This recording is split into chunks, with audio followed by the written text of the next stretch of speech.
segundo ponente. Estamos con el magíster en ciencias, el ingeniero César Peña Ramos. Ingeniero, muy buenas noches, y también por el día de ayer desearle que haya pasado un feliz día del ingeniero.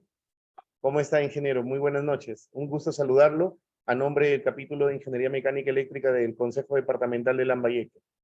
Bienvenido, ingeniero. Buenas noches. Sí, estimado ingeniero Pedro Reyes, para mí es un gusto estar con ustedes. Muchas gracias por su amable invitación. Y sí, de igual manera, ¿no? Saludos también para todo el colegio, el Consejo Departamental de Lambayeque, ¿no? Es un gusto, ingeniero. Bueno, voy a hacer mención, ingeniero, de un breve reseña de su currículo. Su currículo es más amplio. Usted es ingeniero electricista, cuenta con maestría en Ciencias con mención en Energética y diplomado en Electromovilidad en la Universidad Nacional de Ingeniería, la UNI, diplomado en Mercados y Regulación Tarifaria de la Universidad de San, y cuenta con una especialización en energías renovables en bueno, por la academia, por el RENAC, experiencia como supervisor y consultor en la operatividad de la generación de sistemas eléctricos aislados, generación distribuida, sistemas fotovoltaicos, regulación de tarifas y electromovilidad. El tema del día de hoy, de su ponencia, se denomina gestión de la energía, electromovilidad. Un tema muy interesante, un tema muy actual. Esperemos que en el transcurso de los años se esté masificando más la aplicación de la electromovilidad en todos los distritos de nuestro país. Es algo muy interesante para lo que es gestión de energía, y con la ponencia del día de hoy vamos a quedar, digamos, muy convencidos, ¿no? Que es importante la masificación, ¿no? Ingeniero César Peña, bienvenido nuevamente, y le doy el uso de la palabra para que inicie esta interesante conferencia, ingeniero.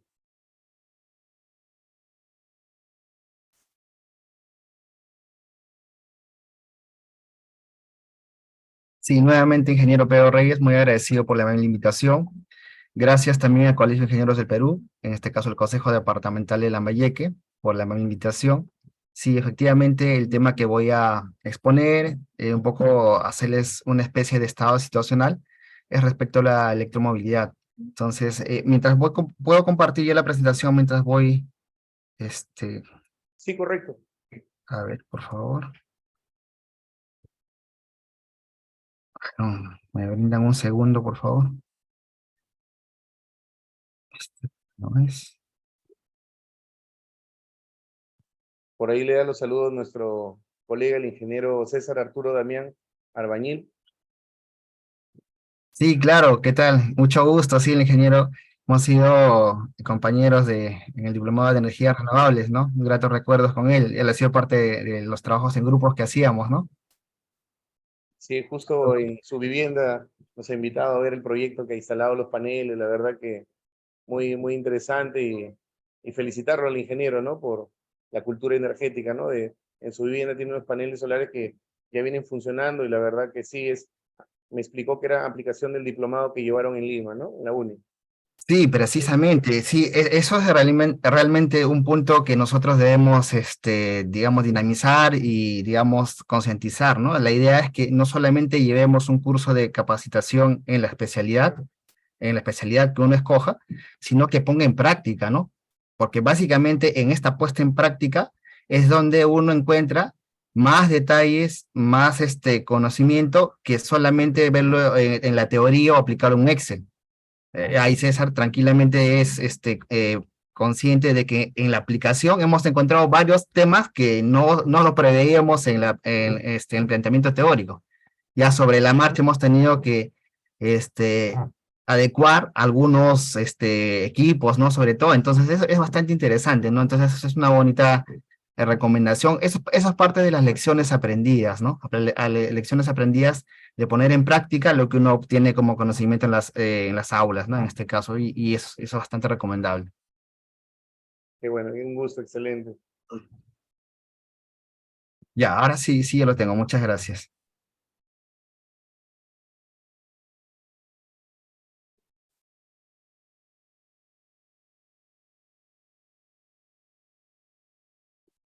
Solo para confirmar si ya se ve la presentación y el audio lo tengo claro. Sí, se escucha claro y se nota la presentación. Sí, ingeniero. Ya, excelente, muchas gracias. Bueno, nuevamente, buenas noches. Gracias a la amable invitación del ingeniero Pedro Reyes. En este caso también al Colegio de Ingenieros del Perú, el Consejo Departamental de Lambayeque y al capítulo de Ingeniería de Mecánica Eléctrica. En esta oportunidad vamos a tocar el tema de gestión de energía, específicamente sobre el tema de la electromovilidad.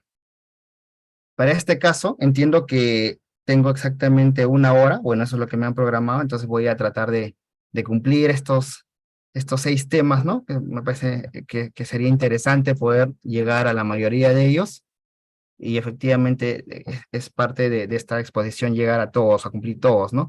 Entonces, estas sesiones es básicamente para explicar un estado situacional, cómo nos encontramos, los avances que se han realizado sobre electromovilidad en el país, desde el punto de vista de un concepto teórico inicial sobre el vehículo eléctrico, la infraestructura de carga. También vamos a ver aspectos normativos. Disculpan un ratito, voy a poner en... Gracias. ¿Ya? Entonces, iba diciendo, vamos a tocar en la primera sesión el cambio climático, la transición energética, un tema bastante actual. Vamos a tocar de manera general qué es, en qué consiste, ¿no? Y cómo se viene aplicando en el país progresivamente y quizás en otras regiones o en otros países de manera mucho más intensiva, ¿no? La parte 2 es los vehículos eléctricos e infraestructura de carga. Un concepto de tipos de vehículos, ¿no? Vehículos 100% eléctricos, híbridos enchufables, por ejemplo, tipos de carga, ¿no? Cargas en corriente alterna, en corriente continua, carga lenta, carga rápida. Uno puede cargarle en la casa, en el domicilio, puede cargar en una electrolinera. Vamos a ver también en qué consiste una electrolinera. Vamos a ver que también a esto está asociado tipos de conectores y estándares, ¿no? Estándar europeo, estándar americano, estándar japonés, estándar chino. Vamos a ver también en qué nos beneficia y cuál sería un poco el tema también de cuáles son las desventajas, ¿no?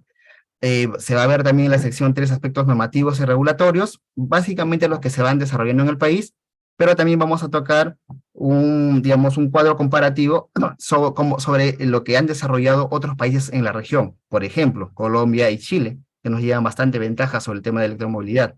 Ellos ya tienen flota de buses que actualmente vienen funcionando en sus sistemas integrados. ¿Okay?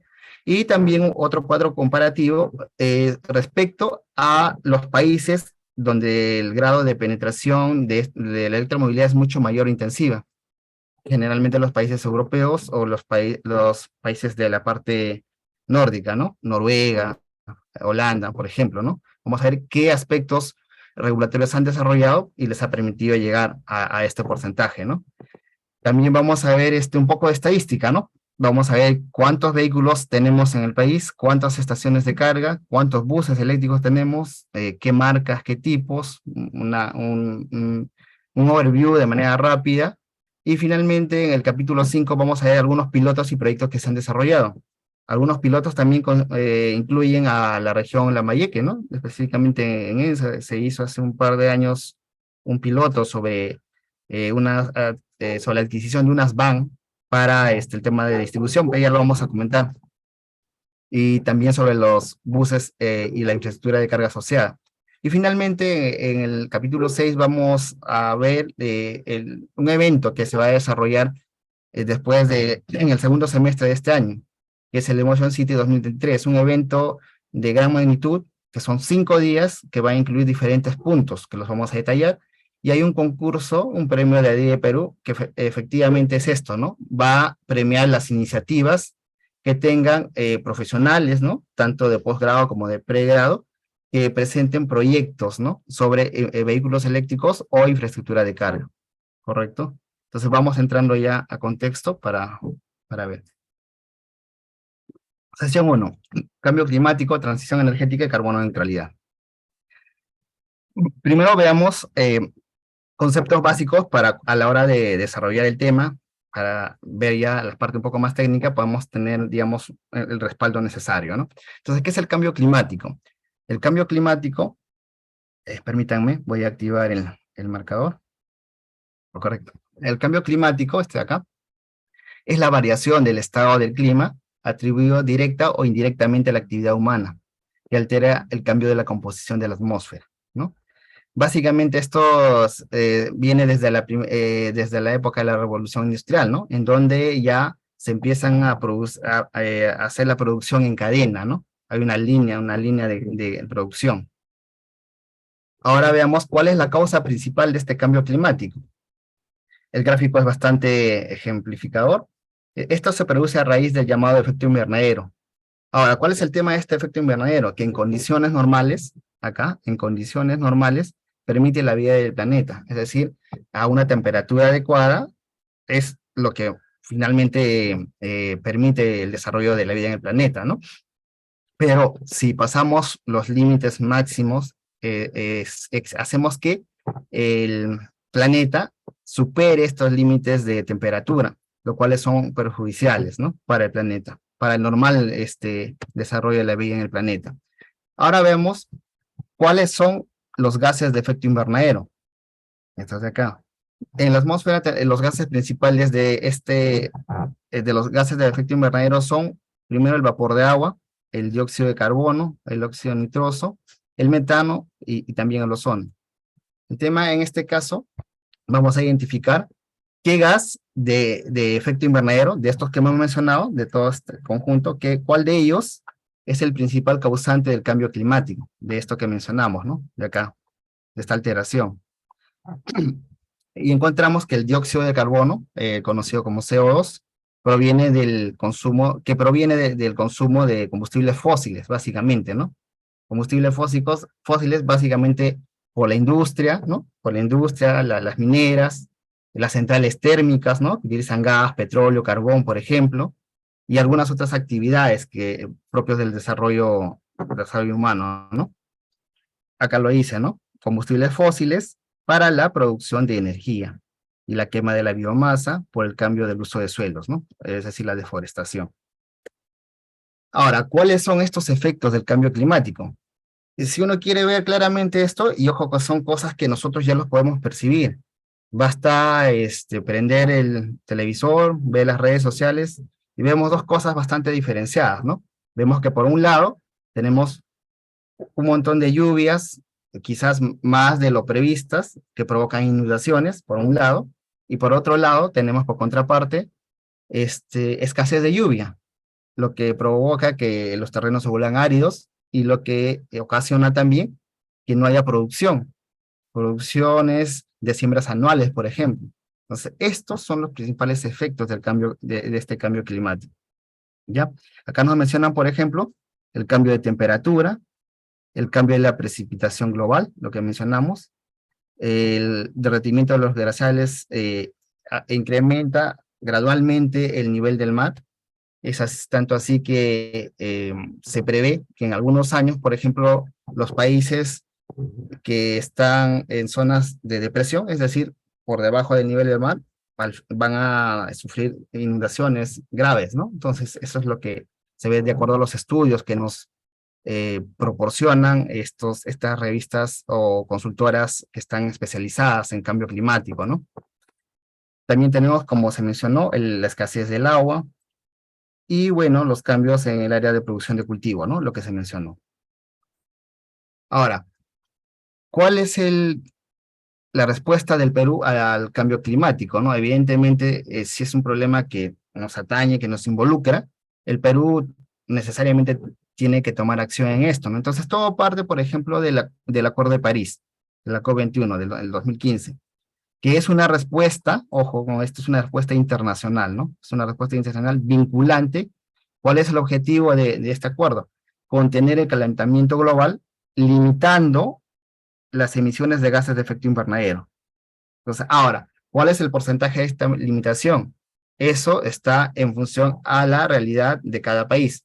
Digamos, porque no todos los países tienen la misma cantidad de recursos, no todos los países tienen la misma intensidad de producción, algunos son exportadores de materia prima, otros son altamente industriales, por ejemplo. Entonces, tenemos claramente países desarrollados, países en vías de desarrollo, y cada uno en función de una evaluación energética, ambiental, va a proponer cuál es su compromiso, ¿no? Ahora, eso es lo que nos dice acá, ¿no? Las naciones se han comprometido con el acuerdo a través de las denominadas contribuciones nacionales determinadas, ¿no? NDC, que lo estuvo trabajando acá también en el país, se inició, me parece, con los famosos PAMAS, ¿no? Los PAMAS 1, 3 y 4, que estuvo desarrollando el Ministerio de Energía y Minas.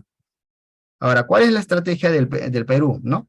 Como respuesta, el Perú ha formulado metas de adaptación, ha formulado estas metas de adaptación y metas de mitigación, recogidas en esta CNDC.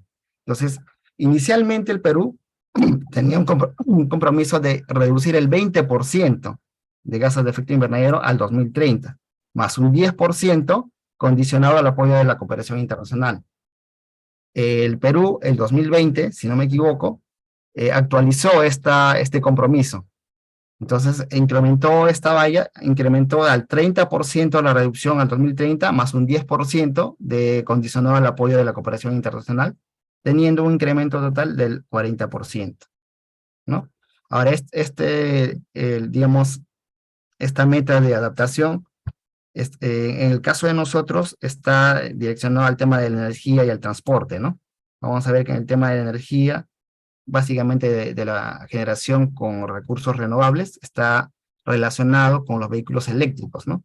Porque, digamos, la energía con la que se cargan estos vehículos, para hablar de que, digamos, sea un vehículo cero emisiones, tendría que provenir de una matriz energética con bastante, digamos, participación de las energías renovables. Porque si tenemos una matriz energética que tiene alta participación de recursos fósiles, gas, carbón, ¿no? Petróleo, básicamente lo que se estaría haciendo es trasladar estas emisiones a la parte operativa, ¿no? Entonces, eso también es un tema importante. El otro punto que vamos a ver es la transición energética y la carbono neutralidad. ¿Qué es la transición energética? ¿No? Es un tema bastante actual que escuchamos, digamos, casi todos los días. Entonces, un concepto claro, conciso, pero que nos ayude a entender es que es un proceso para transformar el sistema energético actual, que se basa en combustibles fósiles, hacia un modelo eléctrico basado en esto, en energías renovables. Y más otras formas de reducción, de reducción de emisiones. Acá básicamente se habla de la captura del CO2, ¿no? Ahora, vamos a la carbono neutralidad. La carbono neutralidad es el balance matemático entre lo que se va a emitir, se va a reducir y se va a compensar en términos de gases de efecto invernadero. Es decir, esta ecuación que vemos acá en la parte central debe dar cero para poder demostrar la neutralidad entre la emisión y la generación de estos gases, ¿no? Eso es básicamente estos dos términos, ¿no?, que se vienen usando. Ahora, hay un compromiso de la carbono neutralidad del 2050, ¿no? De varios países que ya han incluido esto, ¿no?, en su estrategia nacional, ¿no? Entonces, esto está basado en 4 pilares fundamentales, ¿no? Está basado en el primer pilar, que son las energías renovables, ¿no? La introducción de las energías renovables y el desplazamiento, ¿no?, de la generación con combustibles fósiles, las de gas, las de carbón, las de petróleo.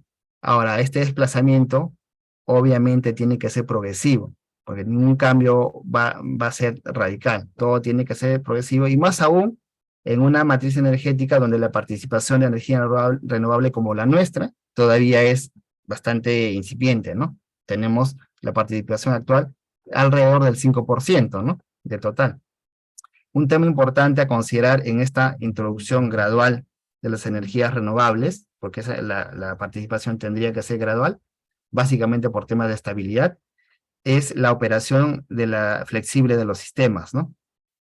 ¿Y por qué, no? Porque las energías renovables, principalmente los sistemas con sistemas fotovoltaicos y con eólicos, tienen la particularidad de ser intermitentes, de ser variables. Entonces, y con ello, por la cantidad de componentes electrónicos que tienen, este tipo de generación no aporta inercia al sistema. Es decir, uno va a inyectar potencia, va a incrementar la potencia, pero la inercia va a ser prácticamente cero. En el caso de los fotovoltaicos y en el caso de los eólicos va a ser mínimo, ¿no? Porque aparte pasa por un tema electrónico, por el inversor, y ya la participación de esta inversión se traduce en cero, ¿no?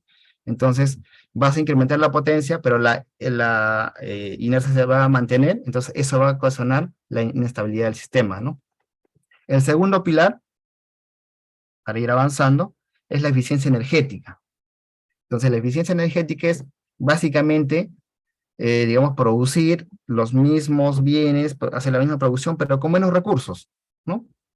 Buenos recursos. En el Perú, básicamente, esto se está dando por el tema de, recuerdo que la Dirección General de Eficiencia Energética sacó unos etiquetados, ¿no? Etiquetados de eficiencia, que uno lo puede ver en los artefactos que compran las lavadoras, refrigeradoras, ahí está el etiquetado. Eso nos indica cuán eficiente es el producto que estamos adquiriendo. Entonces, ahí también va la participación. Ojo que este tema de la transición energética, la carbono neutralidad, no es un tema, digamos, que nosotros no debemos ajenos. Nosotros también tenemos que sensibilizarnos y comprometernos. Cosas como esta, ¿no? Los equipos que vayan comprando tienen que ser necesariamente más eficientes, ¿no? Ya la economía de escala, la madurez de esta tecnología ha hecho que ya no sean tan caras. En el tiempo, estos han reducido su costo, ¿no? Otro punto importante en la eficiencia energética es la iluminación LED, que ya muchas distribuidoras están reemplazando, ¿no? El alumbrado público por este tipo de iluminación, y eso es bastante bueno. El tercer pilar fundamental es el hidrógeno verde, ¿ya? El hidrógeno verde es, digamos, actualmente el hidrógeno que se está consumiendo a nivel mundial proviene, digamos, en más del 90% de hidrógeno de origen de combustibles fósiles, ¿no? Del gas, del carbón, y tan solo menos incluso del 5% es lo que se está produciendo actualmente con hidrógeno verde. ¿Y qué es el hidrógeno verde? El hidrógeno verde es básicamente producir el hidrógeno mediante la descomposición de una molécula de agua mediante la electrólisis. Ahora, la energía que tiene que hacer esta electrólisis, que es en corriente continua, debe provenir de una fuente totalmente renovable. Es decir, que esta energía tiene que venir de una planta fotovoltaica, una planta eólica. Solo así se llega a llamar el hidrógeno verde, porque si esta energía proviene de, por ejemplo, de una central térmica, ya se convierte en hidrógeno azul, hidrógeno marrón, hidrógeno negro, en el caso de las de carbón, por ejemplo, ¿no? Hidrógeno turquesa, en el caso de las nucleares, bueno, hay una gran variedad, ¿no? Que seguramente en otra oportunidad podemos desarrollar. Y acá también hay un tema importante, que es lo que mencionábamos, ¿no? La captura del CO2, ¿no? CO2 básicamente para producir combustibles sintéticos, ¿no? Y el cuarto pilar fundamental, que es el que vamos a desarrollar, que ya no me tomé un poco de tiempo acá, es la electromovilidad. Básicamente son los vehículos eléctricos y la infraestructura de carga. Voy a acelerar porque si no nos va a faltar el tiempo. Ahora, tenemos una noticia, digamos, actual, que nos ubica en los primeros lugares, ¿no? Pero muy a pesar de esto, nos ubica en una noticia no tan buena. ¿Y qué nos dice, no? Que Perú y Chile, bueno, se encuentran entre los países con el mayor nivel de contaminación del mundo, ¿correcto? Acá ubicamos a Perú. Chile, bueno, Chile ya tiene sus planes, tiene sus propios problemas, en el caso de nosotros, ¿no? Esto es el grado de contaminación en el que nos encontramos. Ahora, ¿qué nos dice, no? Dentro de los 10 municipios más contaminados, adicionalmente, de Sudamérica, 5 se encuentran en el Perú. Y hay algunos que están en la parte de la costa norte, por si acaso. Pero obviamente, el que tiene el gran parque automotor, que es Lima, es el que tiene la mayor, digamos, el mayor peso, ¿no? Entonces, esto de acá, todo este contexto que hemos visto, nos hace entender de que tenemos que tomar acción y apostar por una tecnología que nos brinde, digamos, este compromiso, ¿no? Que nos ayude a llegar a este compromiso que tenemos, mediante reducción de emisiones o quizás llegar hasta cero emisiones. Pues eso es básicamente lo que vamos a desarrollar en esta segunda parte. ¿Por qué los vehículos eléctricos? Primero, tenemos el impacto en el transporte. En el Perú circulan más de 1.200.000 vehículos viejos, ¿no? Ahora, este promedio de antigüedad de estos autos es más casi de 14 años o mayor. según la Asociación Automotriz del Perú, ¿no? Que tienen una estadística bastante sólida. El transporte terrestre representa, ¿no? Alrededor del 11% de las emisiones del total de gases de efecto invernadero del país, según datos del INGEI del Ministerio del Ambiente, ¿no? En este caso en Lima el material particulado del aire es 4 veces el que recomienda la OMS, ¿no? La Organización Mundial de la Salud. Entonces, basta ver el gráfico de la derecha donde uno se puede dar cuenta que aparte de haber una gran cantidad de vehículos, de tener un parque bastante antiguo, la congestión también es otro de los temas que vamos a ver. Pero bueno, eso es parte ya de otro desarrollo mucho más integral.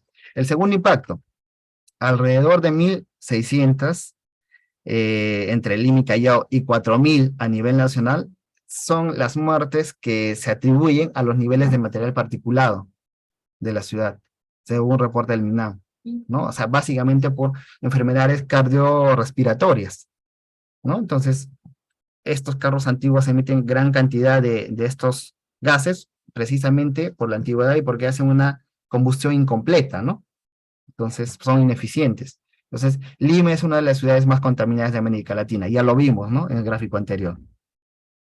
Y el tercer impacto energético es que estos vehículos eléctricos tienen una mayor eficiencia energética frente al convencional. Punto número 1. Va a permitir reducir el consumo de combustibles fósiles y las emisiones en el sector transporte. Y punto número 3, permitirá y facilitará la penetración de las energías renovables. Es lo que le decía, ¿no? Ustedes ven acá el vehículo que se va a suministrar, ¿no? De una estación de carga. Pero esta energía que viene de la estación debería de provenir de energías renovables o de una matriz energética con una mayor participación de este tipo de energías, ¿no? Eso sería lo lógico en todo caso, ¿no? Ahora, vamos a las emisiones del ciclo de vida, ¿no? Por tipos de vehículos, ¿no? ¿Cuántas son las emisiones totales? Porque normalmente, como le decía, en la parte operativa el vehículo eléctrico no tiene emisiones, pero sí en la parte de la fabricación del propio vehículo. Y dentro de esta fabricación se le atribuye la mayor cantidad o porcentaje de emisiones a la batería, ¿no? Que básicamente la batería también representa uno de los mayores costos de este tipo de vehículos. Entonces vayamos al gráfico, ¿no? En el gráfico tenemos las emisiones de CO2 a lo largo de la vida de distintos tipos de vehículos, ¿no? Hacemos una división aquí y a la izquierda tenemos los vehículos de motor de combustión interna y a la derecha tenemos los vehículos eléctricos, ¿no? Entonces, ¿qué nos dice a la izquierda, no? Nos dice que las emisiones de gases de efecto invernadero en los últimos 60 años han elevado la temperatura del planeta debido a que el nivel de carbono es 40% superior al de la etapa industrial, ¿sí? Lo que se comentaba en la parte inicial. Entonces, ¿qué vemos acá, no? Vemos por un lado que la cantidad de emisiones, vamos primero por la parte azul, la cantidad de emisiones que va a generar la manufactura del vehículo, digamos, convencional, es, digamos, relativamente menor si hacemos una proyección en comparación con los vehículos eléctricos. Es por lo que les decía, ¿no? Esta diferencia, este diferencial que hay acá, es básicamente por lo que se le atribuye a las baterías, a la fabricación de las baterías, ¿correcto?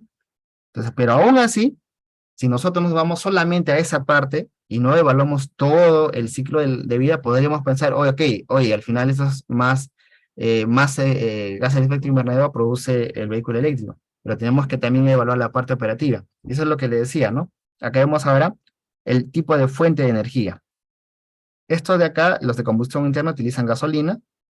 La diferencia entre uno y otro es básicamente la eficiencia, ¿no? Algunos son, digamos, más eficientes que otros, pero aún así, digamos, la cantidad de emisiones es mayor visualmente que los de vehículos eléctricos. Entonces, empecemos con el primero, ¿no? Si esta energía produce, o sea, ¿qué nos dice este gráfico, no? Este gráfico acá descendente. Mientras que la matriz energética tenga mayor componente de combustibles fósiles como el carbón, el petróleo y el gas natural, la participación, digamos, la cantidad de emisiones va a ser mucho mayor. Es esta, ¿no? En el caso del carbón es mucho mayor, en el caso el petróleo ya disminuye un poco. Y en el caso del gas natural, que esta de acá, por ejemplo, es parecida a nuestro caso, ¿no? Donde la participación es como que 50-50. Aún así, fíjense, si hacemos una línea hacia la izquierda, vamos a ver que aún así, en este caso, es menor que el motor de combustión interna. Entonces, estamos viendo claramente que la cantidad de emisiones en el ciclo de vida de un vehículo eléctrico es mucho menor. Y si nosotros hacemos, para este caso de acá, que nuestra matriz energética sea renovable o con mayor participación de renovable, vamos a conseguir que esta cantidad de emisiones sea mucho menor, ¿correcto? Entonces, ¿qué tenemos como algunas, digamos, conclusiones rápidas, ¿no? Que los vehículos eléctricos son un driver para contribuir a la transición energética hacia un futuro más sostenible, sustentable. Segundo punto, tenemos que los vehículos eléctricos no generan emisiones al circular. Esto es en la parte operativa. Ya hemos visto que en la parte de la manufactura, ahí sí, ¿no? Básicamente por las baterías. Ahora, si tomamos, acá nos aclara justo esta parte, este párrafo, ¿no? Si tomamos en cuenta el ciclo de vida completo, el vehículo eléctrico tiene menos emisiones, y esto lo podemos ver claramente en este gráfico, ¿no? Ahora vamos a ver en qué es en realidad un vehículo eléctrico, ¿no? Habiendo quedado claro ya cuál es el tema de la contribución de los vehículos eléctricos en cuanto a reducción de emisiones, ¿no? Entonces, vamos a ver acá. Vamos a cambiar el puntero. El vehículo eléctrico es básicamente un vehículo impulsado por uno o más motores eléctricos, ¿ya? Que emplea la energía eléctrica almacenada en las baterías. Estas baterías son recargables y la transforman en energía cinética, es decir, tracción para hacer el movimiento mediante un motor eléctrico, ¿no? Entonces, vamos acá al diagrama de bloques, ¿no? Entonces, si por ejemplo tenemos un caso que la carga es en corriente alterna, ya en el siguiente gráfico vamos a ver cuáles son los dos tipos, ¿no? Corriente alterna y corriente continua. Si tenemos el tipo de carga en corriente alterna, que esta sería, digamos, la carga en una casita, ¿ya? O un centro comercial, ¿no? O una playa de estacionamiento, esta carga normalmente se va a realizar en corriente alterna, porque es la que viene de la red, ¿ya? Esta va a ser suministrado, va a llegar hasta un cargador a bordo, que así se le denomina. Es ahí donde se hace la conversión de corriente alterna a corriente continua. Y esta energía pasa a las baterías, ¿no? Toda la energía es almacenada en las baterías en corriente continua, ¿ya? De corriente continua ya se va al inversor para que esta también sea, digamos, transformada en corriente alterna para que un motor eléctrico pueda funcionar. ¿Ya? Normalmente este es un motor de combustión, ¿no? Trifásico. Ahora, parte de la energía que se almacena en la batería se va a un conversor DSS básicamente para los servicios auxiliares, ¿no? Lo normal que funciona en un vehículo convencional, para servicios auxiliares en 12 voltios. Entonces, este es básicamente el esquema, el bloque, digamos, elemental de un vehículo eléctrico. En el gráfico de la izquierda van a ver que las baterías, ¿no? La pregunta es ya, ok, ya más o menos veo el esquema, ya sé cómo está la distribución, y las baterías en dónde van. Normalmente la batería va en la parte baja del vehículo eléctrico, en la parte del chasis. Es por eso que estos vehículos tienen una configuración, digamos, especial, y el centro de gravedad o el centro de masa es un poco más bajo que un vehículo normal, precisamente por la distribución que se presenta en cuanto a la cantidad de baterías que se necesitan, ¿no? Ahora veamos los tipos de vehículos. Tenemos los vehículos eléctricos híbridos. Estos cuentan con un motor de combustión interna, que es este de acá, el clásico, y un motor eléctrico, ¿no? Un motor eléctrico, que está acá. O sea, cuentan con los dos motores, ¿no? Y la batería que alimenta el motor es pequeña. Esta batería, como ven acá, es pequeñita. Es pequeña y solo se recarga utilizando este motor de combustión, desde acá, mediante la gasolina, ¿no? Este es el tanque de gasolina. O la energía de la frenada, dice acá, ¿no? Energía de la frenada. Básicamente esto se refiere o hace referencia al freno regenerativo, que es decir que el motor hace la operación inversa de pasar a generación por un lapso breve a la hora de que uno levanta el pie del acelerador o cuando uno empieza a frenar. Es ahí donde hace este suministro de energía que va a la batería para almacenar. Entonces, esta contribución del freno regenerativo está alrededor del 10 hasta el 15%, ¿no? Entonces, esto es un vehículo híbrido. El segundo tipo es el vehículo, vamos, uno, vehículo híbrido. El 2 sería el vehículo eléctrico híbrido enchufable. Este también cuenta con un motor de combustión interna, cuenta también con un motor eléctrico, tiene el freno regenerativo, tiene el tanque de gasolina, pero ¿cuál es el tema? Que la batería es mucho más grande y esta sí se puede enchufar a la red eléctrica. Tienes la casita acá y acá lo puedes enchufar. O sea, este vehículo enchufable sí te permite enchufar el vehículo para que puedas cargar la batería. Es decir, que como es un motor más grande, tienes mayor cantidad de batería, puede funcionar alternativamente o como el motor eléctrico o como el motor de combustión o de forma combinada, ¿correcto? Y el tercer tipo es el vehículo a batería. Claramente se ve en la figura que ya no, este de acá, el motor de combustión interna ya no está, el tanque de gasolina tampoco ya no está, y lo que vemos es una batería mucho más grande, mucho más grande. El gráfico es, digamos, referencial, pero la batería es mucho más grande porque, como hemos visto en el gráfico anterior, va en todo el distribuido en el chasis, ¿no? Tenemos un motor eléctrico mucho más potente y esto evidentemente se puede conectar hacia una casita, ¿no? Una casita, o vamos a ver los modos de conexión, de carga que tenemos, ¿no? Entonces, aquí únicamente funciona motor, batería y la carga mediante una estación, ¿no?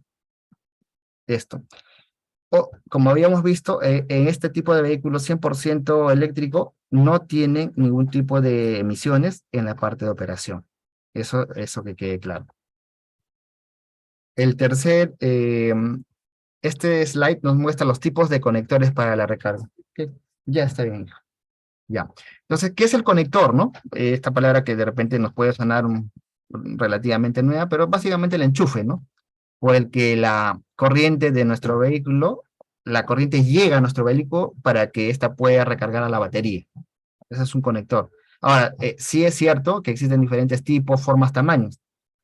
Un símil rapidísimo, ¿no? Esto es un caso bastante parecido a cuando recién entraron, digamos, los smartphones, los teléfonos que tenemos en nuestras casas. Recordarán que al inicio, cada modelo, cada marca venía con un tipo de conector especial. Era un dolor de cabeza, porque si no tenías tu cable y te querías prestar el amigo, no le hacía el conector. Entonces era todo un tema. Actualmente, el mercado está decantando y ya está uniformizando este tipo de conector. En este caso va a pasar algo parecido. Actualmente tenemos, por ejemplo, diferentes tipos que sí son necesarios y sí se requieren ser diferenciados, por ejemplo, cuando son para corriente alterna. Para corriente alterna, en este caso tenemos el Meneques, el tipo 2, es el europeo, tenemos el Yasaki, el americano, y el Zuko, ¿no? Que es básicamente el de más baja funcionalidad, en este caso. Tenemos también para los de corriente continua, que son, por ejemplo, el combo S1, que este es en el estándar americano, el combo 2 o CS2, que es el estándar europeo, y el CHAdeMO, que es el estándar japonés. Pero aquí también tenemos el estándar, el chino, el GBT. Entonces vemos que tenemos diferentes tipos de conectores. Tenemos eh, conectores para carga lenta, vienen a ser los corriente alterna, hasta semirápida, y para la carga rápida ya tenemos los conectores en corriente continua. Corriente continua, carga rápida, corriente alterna, carga lenta, hasta semirápida. Hasta ahí digamos, tenemos que tener este criterio de poder diferenciar. Y acá precisamente estamos en esto, ¿no? Tenemos por un lado la carga lenta en corriente alterna a la derecha y la carga rápida en corriente continua a la izquierda. Vamos con la carga lenta. En este caso es la que proviene de la red, ¿no? De la red, porque es en corriente alterna, puede ser en monofásica, trifásica. Esta corriente viene y atraviesa hasta el cargador a bordo. Este es el cargador a bordo. Acá es donde se mencionó que se hace la conversión de corriente alterna, hasta corriente continua, ¿no? Y esta va a almacenarse en la batería, que es gestionada por un BMS, ¿no? Básicamente el BMS es el que el cerebro que gestiona la carga y descarga.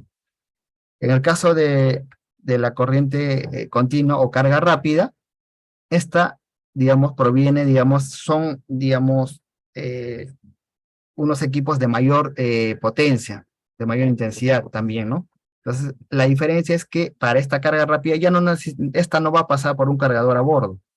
Esta conversión que ven de alterna a continua se va a hacer en la parte exterior. O sea, esto se hace en las denominadas electrolineras, donde vamos a ver equipos como unos top 10 grandes, donde la transformación se hace ahí, en estos equipos, por la potencia evidentemente que tiene, la energía suministrada, y esta va directamente hacia las baterías, ya no a través del cargador a bordo. Esta carga en corriente continua, evidentemente, en términos de tiempo, en horas, es mucho menor. En la corriente alterna, la cantidad de horas es mucho mayor. En horas, la corriente de carga, dependiendo también de la potencia, puede ir desde 2, 3 horas, 4 horas, hasta 6 horas, ¿no? Dependiendo de la potencia. En el caso de la carga de corriente continua, va desde menos de 2 horas hasta 30 minutos, ¿no? O 20 minutos, dependiendo hasta qué porcentaje también uno quiere cargar. Si quiere cargar al 20%, perdón, al 80% o al 100%. Y dependiendo también el estado de carga que venga la batería, ¿no? Entonces son varios factores que vamos a ir identificando. Ahora, mencionamos que hay diferentes modos de poder cargar o lugares donde poder cargar. Efectivamente, ¿no? Tenemos que, a diferencia de los vehículos convencionales, solamente la única opción era ir a una gasolinera. Y si no había esa gasolinera, bueno, había que esperar o buscar otra, ¿no? En este caso no. Tenemos muchas más opciones y es lo que vamos a ver. Por ejemplo, primero, podemos cargarlos en los domicilios, en los departamentos, en las oficinas, en los conjuntos habitacionales, en los garajes y los centros de trabajo, ya incluso en los centros comerciales. Este de acá es el equipo, es una especie de wallbox que va a suministrar la energía necesaria para la carga de los vehículos, ¿no? En este caso, la carga es el tipo de carga lenta. El tiempo de carga puede ser de 6 a 8 horas en el caso de si el cargador es de baja potencia, pero si hablamos ya de 11 kilowatts, que es en trifásico, ya esto podría ser alrededor de 4 horas o 3 horas, ¿no? Tranquilamente, o quizás menos, ¿no? Dependiendo también del estado de carga de la batería. Segundo, es la carga que se puede dar en las playas de estacionamiento o en la vía pública. Esto generalmente está más difundido en Europa, ¿no? Donde vemos que los vehículos están estacionados al costado de las vías, obviamente las vías que están adecuadas para esto, ¿no? Obviamente, y encontramos estos tótem, ¿no? Una especie de tótem donde uno puede hacer la carga, ¿no? Tranquilamente, sin necesidad de una ayuda asistida o de una persona especializada para hacer eso, ¿no? Cuestión de sacar el cargador, conecta al vehículo y después hace la conexión hacia el tótem. Perdón, el tótem reconoce la conexión con el vehículo y empieza a gestionar la carga, ¿no? Esa es la secuencia correcta. Este tipo de carga es la carga semirápida. El tiempo de carga es de 2 a 4 horas. En este rango, puede ser, ¿no? Menos hasta 2 horas. ¿Por qué? Porque la potencia es mucho mayor. Va desde 22 o 44, ¿no? Normalmente esta acá que es de 44, pero tiene dos conectores, ¿no? Y se distribuye 22 a la derecha, 22 a la izquierda. Y el tercer tipo es en las estaciones de servicio, o las que se van a ubicar en las gasolineras o en las estaciones que tenemos actualmente funcionando y que están en las carreteras y que son denominadas electrolineras o de carga pública, ¿no? Donde uno va, paga y simplemente hace la carga, ¿no? Este tipo de carga es rápida, el tiempo de carga es aproximadamente de 15 a 30 minutos, ¿no? Y acá es donde el tipo de conector ya varía, ¿no? En este tipo los tipos de conectores acá es en corriente alterna, este es en corriente continua. Acá ya hablamos de los combos, CS2, que es el estándar europeo, ¿no? Y el CHAdeMO, que es el estándar japonés. Pero también podría ser, por ejemplo, el estándar GBT, el chino, ¿no? Obviamente que esto de acá también tiene la opción de una salida alterna si es que así lo requiere, ¿no? Porque no todos los vehículos, dependiendo de la gama, tienen la opción para la conexión directa, ¿no? Eso también que quede claro. Ahora, esta es la infraestructura de carga inductiva de los vehículos eléctricos, ¿no? Este sistema de recarga presenta algunas ventajas importantes. Vale decir que este tipo de carga todavía está en fase de desarrollo, Pero bueno, quería mostrarlo para que tengamos una idea de qué alternativas se vienen, ¿no? Porque quizás el futuro parece muy lejano, pero digamos, el avance que se tiene en cuanto a tecnología es bastante rápido, ¿no? Entonces, este tipo de carga permite la carga de la batería de un vehículo sin cable. O sea, es un tipo de carga por inducción. Es como estas cocinitas de inducción, pues no hay conexión en realidad, ¿no? La posibilidad de carga es en todo momento, porque vamos a ver que hay tipos de carga inductiva estática y hay tipos de carga dinámica. Seguramente muchos van a recordar un poquito la infancia cuando veamos el tipo de carga dinámica, ¿no? Ahora, no hay contacto eléctrico, por lo tanto hay mayor seguridad para este tipo de carga, ¿correcto? Lo que sí es que hay corrientes de alta frecuencia, ¿no? Entonces vamos primero con el tipo de carga inductiva, estática, en este caso, estática. Entonces esta eficiencia es mayor, debe ser alrededor del 90%. También hay ya una normativa, ¿no? Me parece que es americana, donde nos dice que hay 4 modos de carga, ¿correcto? Pero digamos, vamos al tema digamos, de la estructura, ¿no? De los diagramas de bloques. La frecuencia de operación está entre 81 kilohertz y 90, ¿no? Esa es la frecuencia normal de operación. Entonces, en el gráfico que vemos acá, el auto vemos esto, ¿no? Que no hay una conexión eléctrica, ¿no? Para hacer la carga del vehículo, sino una conducción inductiva. Es decir, es una especie de platos que van acá. Uno en la carretera, esta que es la bobina primaria, que está acá. Esta, la parte de abajo de la carretera, esta es la bobina primaria, esta.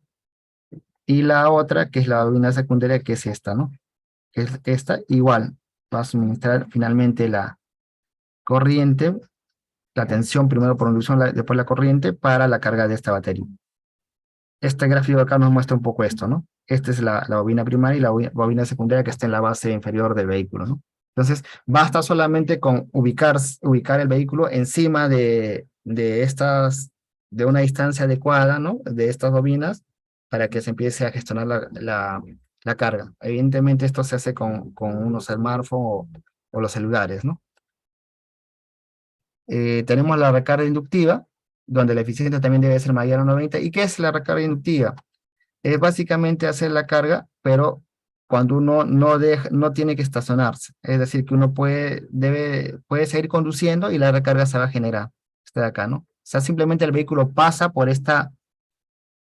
digamos, por esta vía, ¿no? Vía la de color verde, y se va a ir cargando mientras el vehículo va avanzando.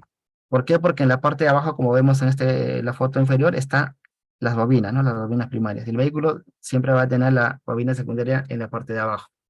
Entonces, esto es un poco también, hace algunos años ya, los que son de mi promoción recordarán, había un juego Nintendo que era el Top Gear, ¿no? Entonces había una especie así. En ese momento uno ni se imaginaba que podía llegar en el tiempo a ver este tipo de tecnología. Por eso les digo, la tecnología avanza y avanza rápido, ¿no?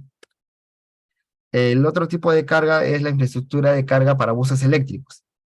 En este caso tenemos la carga en el depósito, ya que es, digamos, un tipo de carga a la que estamos acostumbrados normalmente, donde el bus se va a conectar a una carga, un equipo de carga, ya un tótem ahí, que va a estar, digamos, en los almacenes de los vehículos, ¿no? Por ejemplo, si tenemos el inicio de ruta, que es acá, el fin de la ruta, el vehículo al final de su turno o del día se va a trasladar simplemente hacia el depósito y ahí va a hacer su carga. Básicamente eso, ¿no?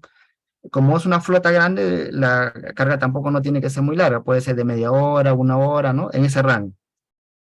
Y el siguiente tipo de carga es la carga de oportunidad. La carga de oportunidad es la carga que se puede o que se va a realizar en cada cabecera de la línea. Por ejemplo, si este es el inicio de ruta, puede cargar acá o va a poder cargar acá. ¿Y cómo lo va a hacer? Lo va a hacer mediante esta forma, ¿no? Mediante unos brazos o semipantógrafos que cada vez que llegue a estos puntos va a levantarse ese brazo, va a hacer una conexión eléctrica y ahí es donde se va a cargar. Las baterías, en este caso, van a estar en la parte de arriba del vehículo. En el que el primer caso de carga de depósito son digamos, las baterías que están en la parte baja también de los buses. Este tipo de carga de oportunidad es alrededor de 3 a 4 minutos. O sea, la cantidad de potencia que tienen este tipo de cargas es bastante alta, que hacen de que se pueda cargar. Además que la distancia también que está entre cada punto no es muy larga, ¿no? Entonces, pues hay que hacer también un estudio adecuado. Y el siguiente tipo de carga es la carga ultra rápida, ¿no? Que es de mucha más potencia que la de carga de oportunidad. El tipo de carga es alrededor de 15 a 20 segundos. También es mediante una especie de semipantógrafo donde se hace la conexión arriba y las baterías también van en la parte superior del vehículo. ¿Cuál es la idea? ¿No? La idea es la siguiente. Por ejemplo, en este gráfico vemos la parte inferior. Si han tenido la oportunidad, por ejemplo, de ir al Metropolitano, ustedes ven que cada kilómetro o cada kilómetro y medio hay estaciones, ¿no? Bastante cercanas. Y hay 20 segundos o 15 segundos para bajar y subir, ¿no? Ese rango. Ese sería el tiempo en el que puede funcionar este tipo de carga ultra rápida. Es decir, si uno sale de inicio de ruta, va acá, y acá tienes 20 segundos, acá es una carga. Nuevamente vas hasta el otro punto 2, tienes otra carga, el punto 3 otra carga, hasta el 4, el 5, el 6 y el 7. Entonces, tienes cargas rápidas, pero ya se está dando cuenta cuál es el razonamiento ahí, que la cantidad de baterías de estos vehículos de carga rápida van a ser más pequeñas. O sea, no va a necesitar mucha cantidad de baterías. Y esto lo vemos en el siguiente gráfico, ¿no? Acá vemos esto, ¿no? Lo que les mencionaba. Vemos eso.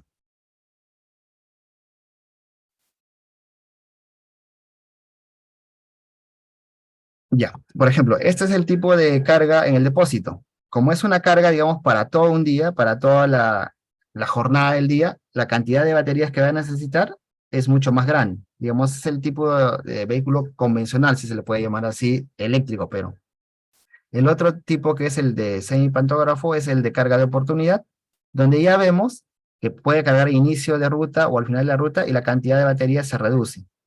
Se reduce bastante, ¿no? Y acá sí ya van acá en el techo.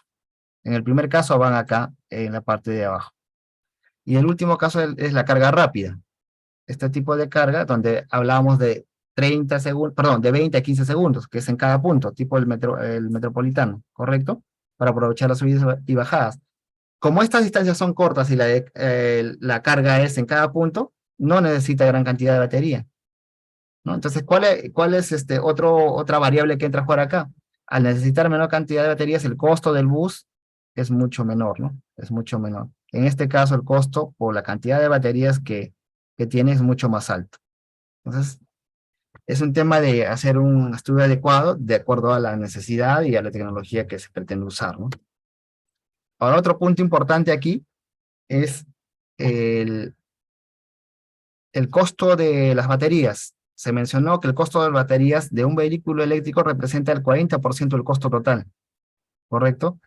Este costo, por ejemplo, en el tiempo se ha venido reduciendo.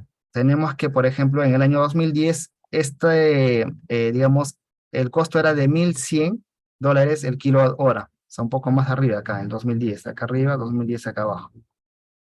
Esto se ha reducido, digamos, hasta en una década, que es el 2020, digamos, como punto de referencia ahora, que está llegando a costar 150. Básicamente por digamos, la madurez de la tecnología, ¿no? El tema de la producción en cadena, ¿no? ¿Y cuál es lo importante acá?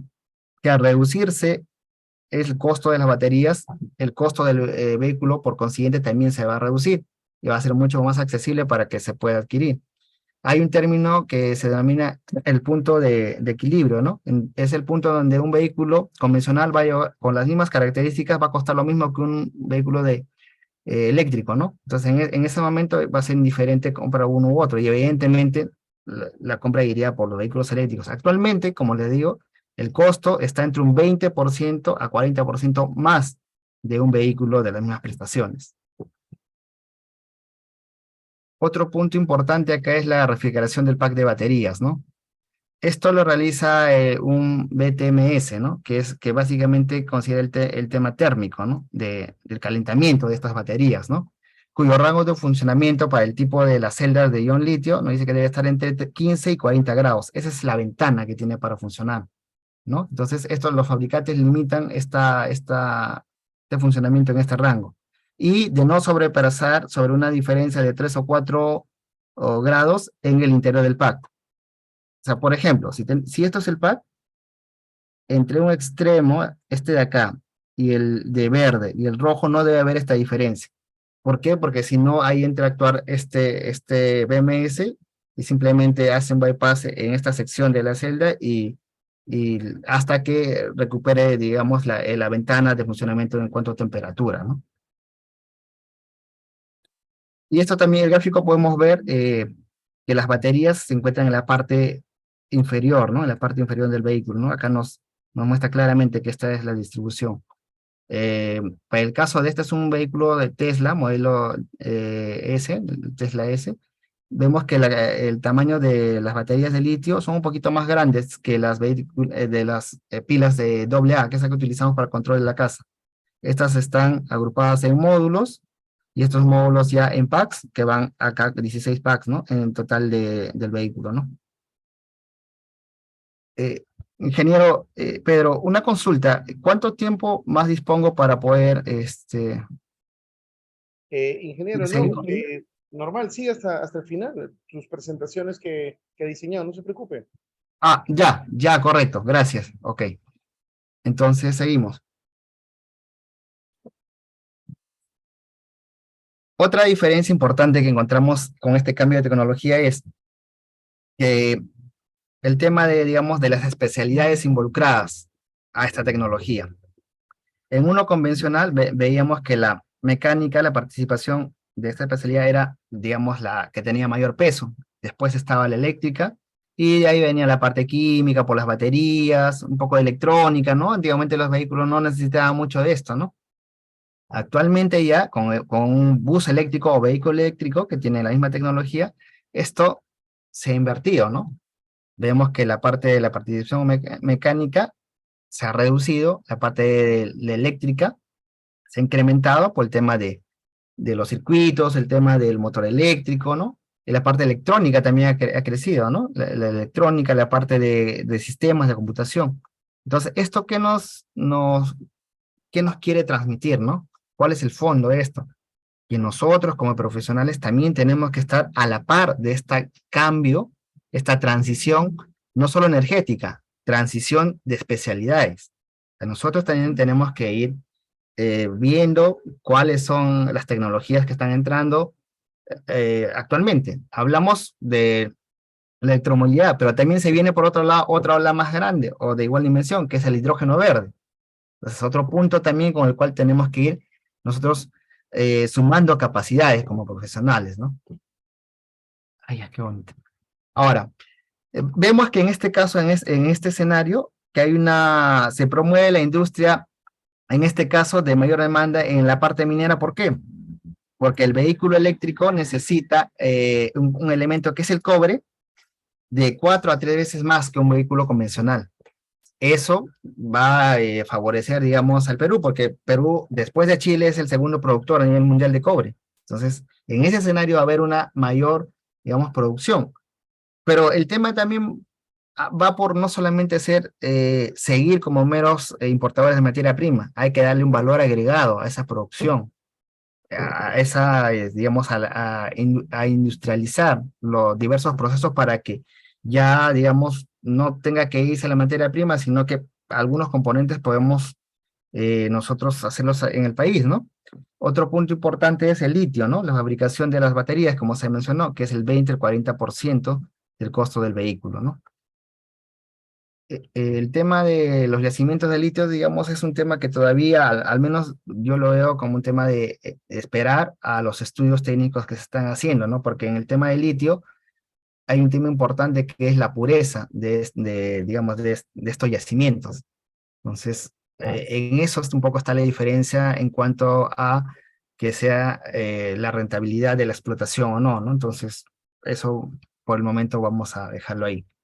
Otra parte importante, precisamente con esta transformación energética o transición energética y transición de especialidad, va de la mano con la academia, ¿no? Que la academia debe estar preparada para poder, digamos, capacitar a los nuevos profesionales, ¿no?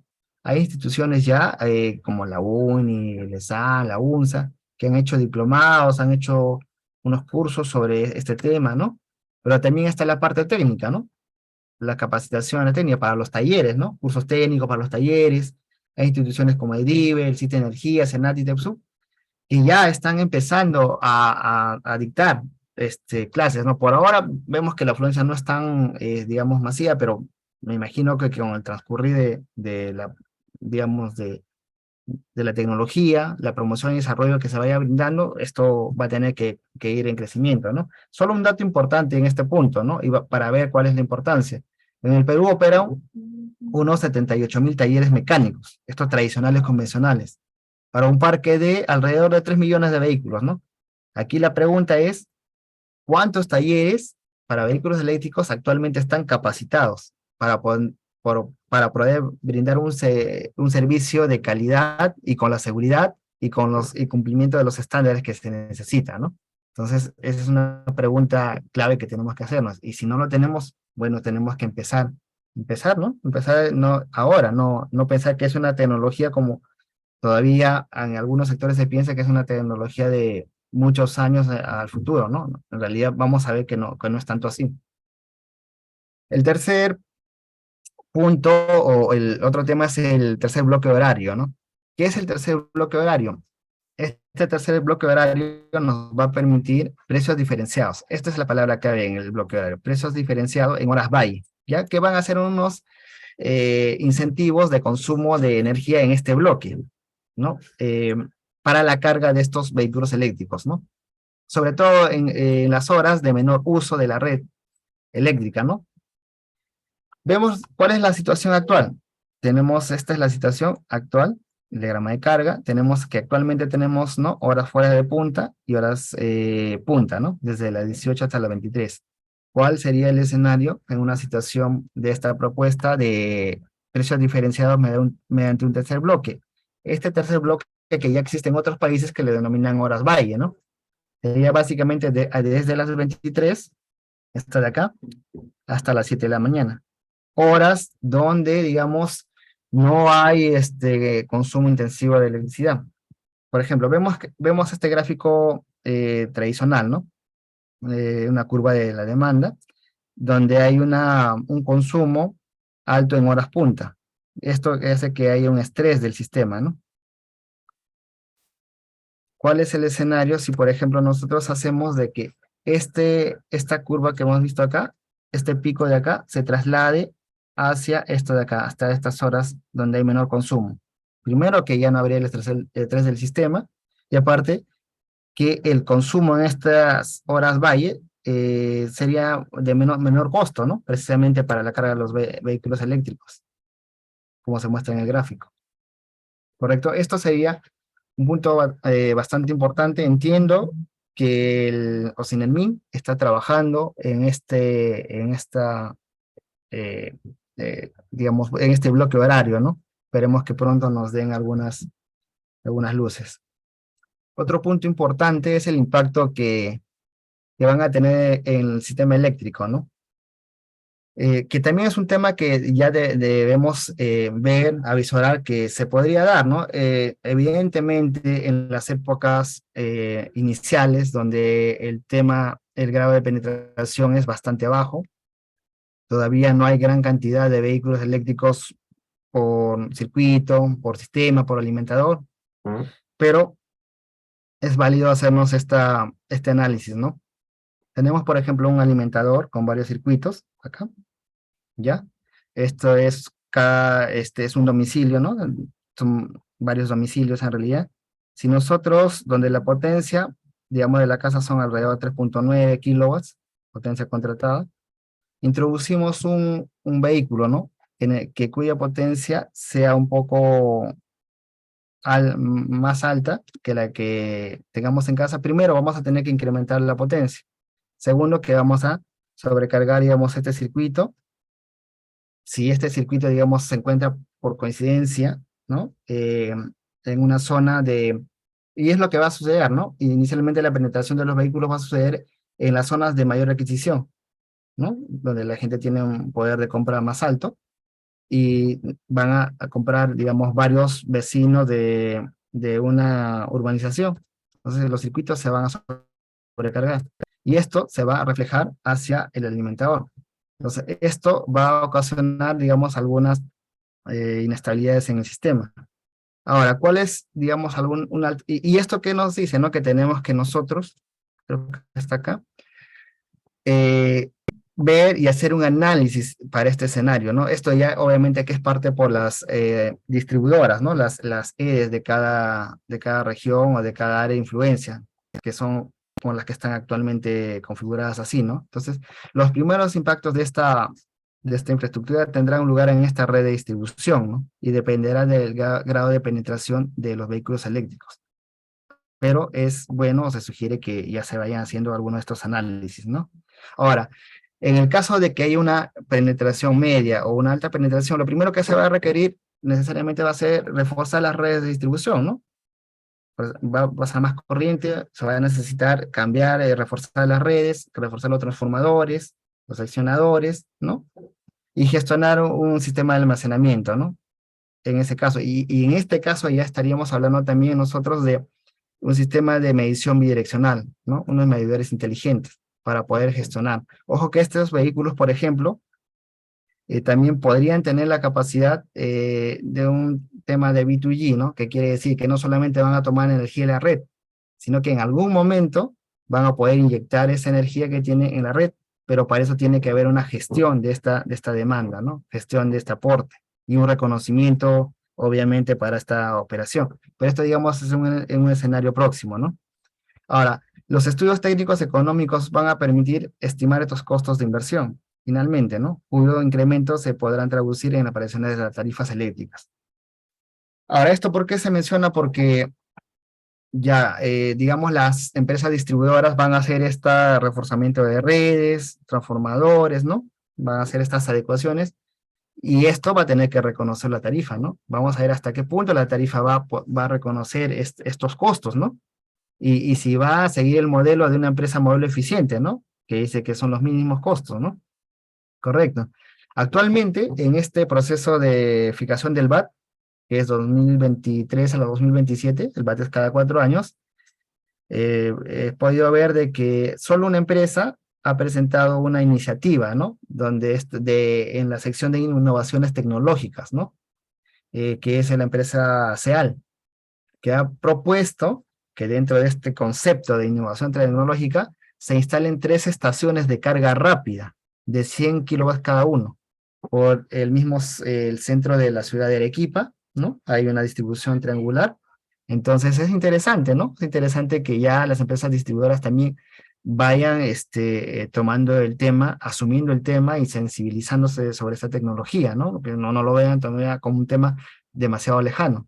Entonces, vamos a ver cómo toma esta propuesta, porque finalmente son propuestas y tienen etapas de proceso el VAT, ¿no? Donde OCINEMI va a evaluar y al final va a emitir su opinión sobre esta propuesta. Entonces, pero el tema es que ya se está notando que hay empresas de estas de distribución que ya están tomando esta tecnología, ¿no? Como parte de, digamos, hasta de un modelo de negocio, ¿no? Porque ahí también hay un tema de que como las estaciones, por ejemplo, son de 100 kilowatts o 120 kilowatts las de carga rápida, a partir, si tenemos 3 estaciones en un solo lugar, ya la potencia para ser cliente libre estaría por encima, ¿no? Y se podría ver también esta opción. Entonces, como les digo, hay varias opciones a las cuales nosotros tenemos que sentarnos, revisar, hacer un análisis correspondiente, hacer un análisis de escenarios, ¿no? En estos casos, un análisis de sensibilidad. Eso nos ayudaría bastante a prever esto, ¿no? En el corto, mediano y largo plazo, ¿no? Ah, y otro punto acá, ¿no? Si, por ejemplo, estamos en el escenario de generación distribuida, se aprobaría este reglamento famoso, ¿no? Que ya tiene bastante tiempo, y nos dije, bueno, ok, ustedes pueden instalar sus paneles y el excedente puede inyectar a la red.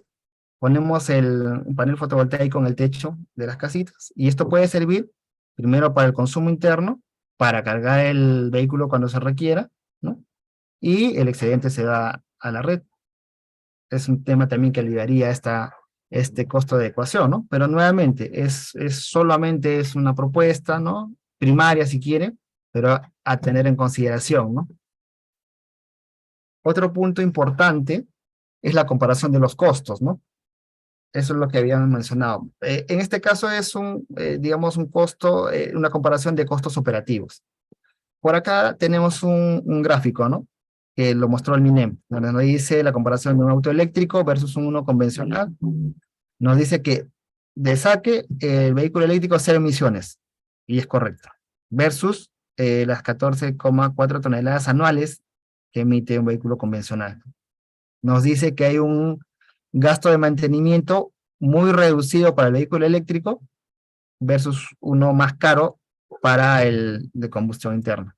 También nos dice que el costo por recorrido, ¿no? El costo de la electricidad, el costo operativo es mucho menor que el que se utiliza por el vehículo de combustión interna, que básicamente es el costo del combustible, ¿no? Eso es lo que entra ahí. Entonces, vamos a hacer estas dos, ¿no? Vamos a comparar estas dos variables. El gasto de mantenimiento y el gasto de operativo, ¿no? El costo de electricidad y el costo de la gasolina, ¿no? Por galón. Entonces, tenemos acá tres elementos principales a considerar. La capacidad de la batería, la autonomía. En función de la capacidad de la batería tenemos la autonomía. La autonomía se traduce en la cantidad del recorrido que te permite una carga a la batería, ¿no? Del 100%. Esa es la autonomía. Y la potencia máxima del cargador interno. También, claro, correcto. El cargador interno, sobre todo en corriente alterna, este cargador a bordo, digamos que es un cargador de 3,4 kilowatts, ¿no? Pero tú tienes la opción de cargar en una estación que tiene 7 kilowatts, por ejemplo. Entonces, ¿qué es lo que va a pasar? Que esta carga se va a limitar al cargador a bordo, a los 3,4 que puede soportar, por más que la estación sea de mayor potencia. Entonces, es un tema también que debemos tener en cuenta. Ahora, si nosotros tenemos para efectos de este cálculo un recorrido de 100 kilómetros, que podría ser un recorrido que lo realiza un taxista, ¿no? Un taxi, digamos, que hace el recorrido diario, donde el costo de combustible es de 19 soles por galón. Ahora, el costo de combustible está actualizado, que es de Facilito, ¿no? Que es el aplicativo de Sinalmin, a la fecha, a este mes. Y por otro lado tenemos la otra variable que es el costo de la electricidad, que es 0,66 soles por kilowatt hora. Esto también es con una tarifa BT5B para un usuario residencial, en este caso Luz del Sur, ¿no? Y acá está la dirección donde se puede sacar la información. Tenemos, por ejemplo, por un lado, trasladamos el costo por galón, 19,5, el costo de la energía, y multiplicamos por el consumo medio energético, ¿no? Que son galones por 100 kilómetros, que es 2,5, esto sí lo sacamos de las tablas, ¿no? Y el consumo energético medio, que es 17 kilowatts hora para 100 kilómetros. O sea, estamos haciendo la comparación para la misma distancia recorrida. Entonces, lo que hacemos es multiplicar estos dos factores y tenemos el costo por día, tenemos el costo por mes y el costo por año del costo operativo de un vehículo de combustión interna convencional. Hacemos lo mismo para el vehículo eléctrico, costo por día, costo por mes y costo por año, para el costo operativo del vehículo eléctrico. Entonces, ¿qué encontramos primero? Que hay un ahorro de 13,000 soles del vehículo eléctrico respecto al de combustión interna, solamente por el tema del tipo de combustible que necesita para su desplazamiento, ¿no? Ahora, vamos al costo de mantenimiento. Tenemos que, por ejemplo, para el costo de vehículo convencional, es un coste de 250 soles por mes, es, digamos, un costo medio estándar, ¿no? Por mes, ¿no? Ojo, no es por año, es por mes. Y tenemos, por otro lado, el costo de mantenimiento de vehículo eléctrico. El costo de mantenimiento del vehículo eléctrico es mucho más barato. ¿Por qué? Porque tiene alrededor de 60% menos cantidad de piezas. O sea, es la cantidad de piezas que tiene un vehículo eléctrico es mucho menor que un vehículo convencional. ¿Y esto dónde lo tomamos? De Taxi Directo, que hizo un piloto para poner en funcionamiento un recorrido de un taxi en la ciudad de Lima. Entonces ellos tienen estos costos y eso es lo que se pone ahí. Esto de costo va a hacerse el ejercicio para un año y nos dice que el costo de mantenimiento es 3,000 para el convencional y 600 para el eléctrico. Y nos da un ahorro de 2,400 a favor de combustión interna. Entonces, si nosotros ya queremos tener el total, que es costo de operación y mantenimiento, obviamente sumamos, ¿no? Sumamos el costo operativo más el mantenimiento, nos da alrededor de 20.000 para el de combustión o convencional, y para el de eléctrico nos sale alrededor de 4.600. Hacemos una resta simple y nos sale un ahorro de 15.000 soles anuales a favor de este vehículo, ¿no? Entonces, esto, digamos, es un cálculo básico primario, pero que nos ayuda a ver claramente el segundo punto, ¿no? Recuerdan que el primer punto era las emisiones de gases de efecto invernadero, y ya vimos que el vehículo eléctrico es mucho menor, ¿correcto? Segundo punto, costo de desplazamiento para la misma distancia es a favor del vehículo eléctrico, y hay un ahorro del 77%, que es bastante considerable. Entonces ya tenemos dos puntos a favor. Ahora, como recomendación, también se sugiere, porque muchos pueden decir, ya, ok, ahí tienes el costo operativo de operación, ¿no? El CAPEX, ¿no? Pero, perdón, el OPEX. Y del CAPEX, el costo de comprar el vehículo, ahí como les digo, el vehículo está un 20 a 40%, dependiendo del modelo y la marca. Para hacer una evaluación total, lo que se recomienda es hacer un costo total de propiedad, donde uno evalúa el CAPEX más el OPEX en un tiempo determinado. Eso es el costo real, y aún en ese caso sigue siendo a favor del vehículo eléctrico, ¿no? Tercera parte es, digamos, el ecosistema, ¿no? De la electromovilidad, ¿ya? En este sistema, digamos, ¿cuáles son los puntos importantes? Por ejemplo, las nuevas interacciones competitivas de diferentes sectores, ¿no? Sectores de la industria, por ejemplo, las asociaciones intersectoriales, las alianzas que se van a dar, por ejemplo, entre el Estado y el privado para la promoción y desarrollo de esta tecnología. Entonces, vamos a ver que estos tres puntos mencionados nos van a ayudar a construir, porque prácticamente estamos partiendo, ¿no? De una tecnología nueva, construir el ecosistema de la electromovilidad en el país. En este caso tenemos, digamos, como piezas claves, la descarbonización, que ya vimos, ¿no? Cuál es la contribución. La descentralización, eso sí es un punto importante. Acá tengamos en cuenta esto, ¿no?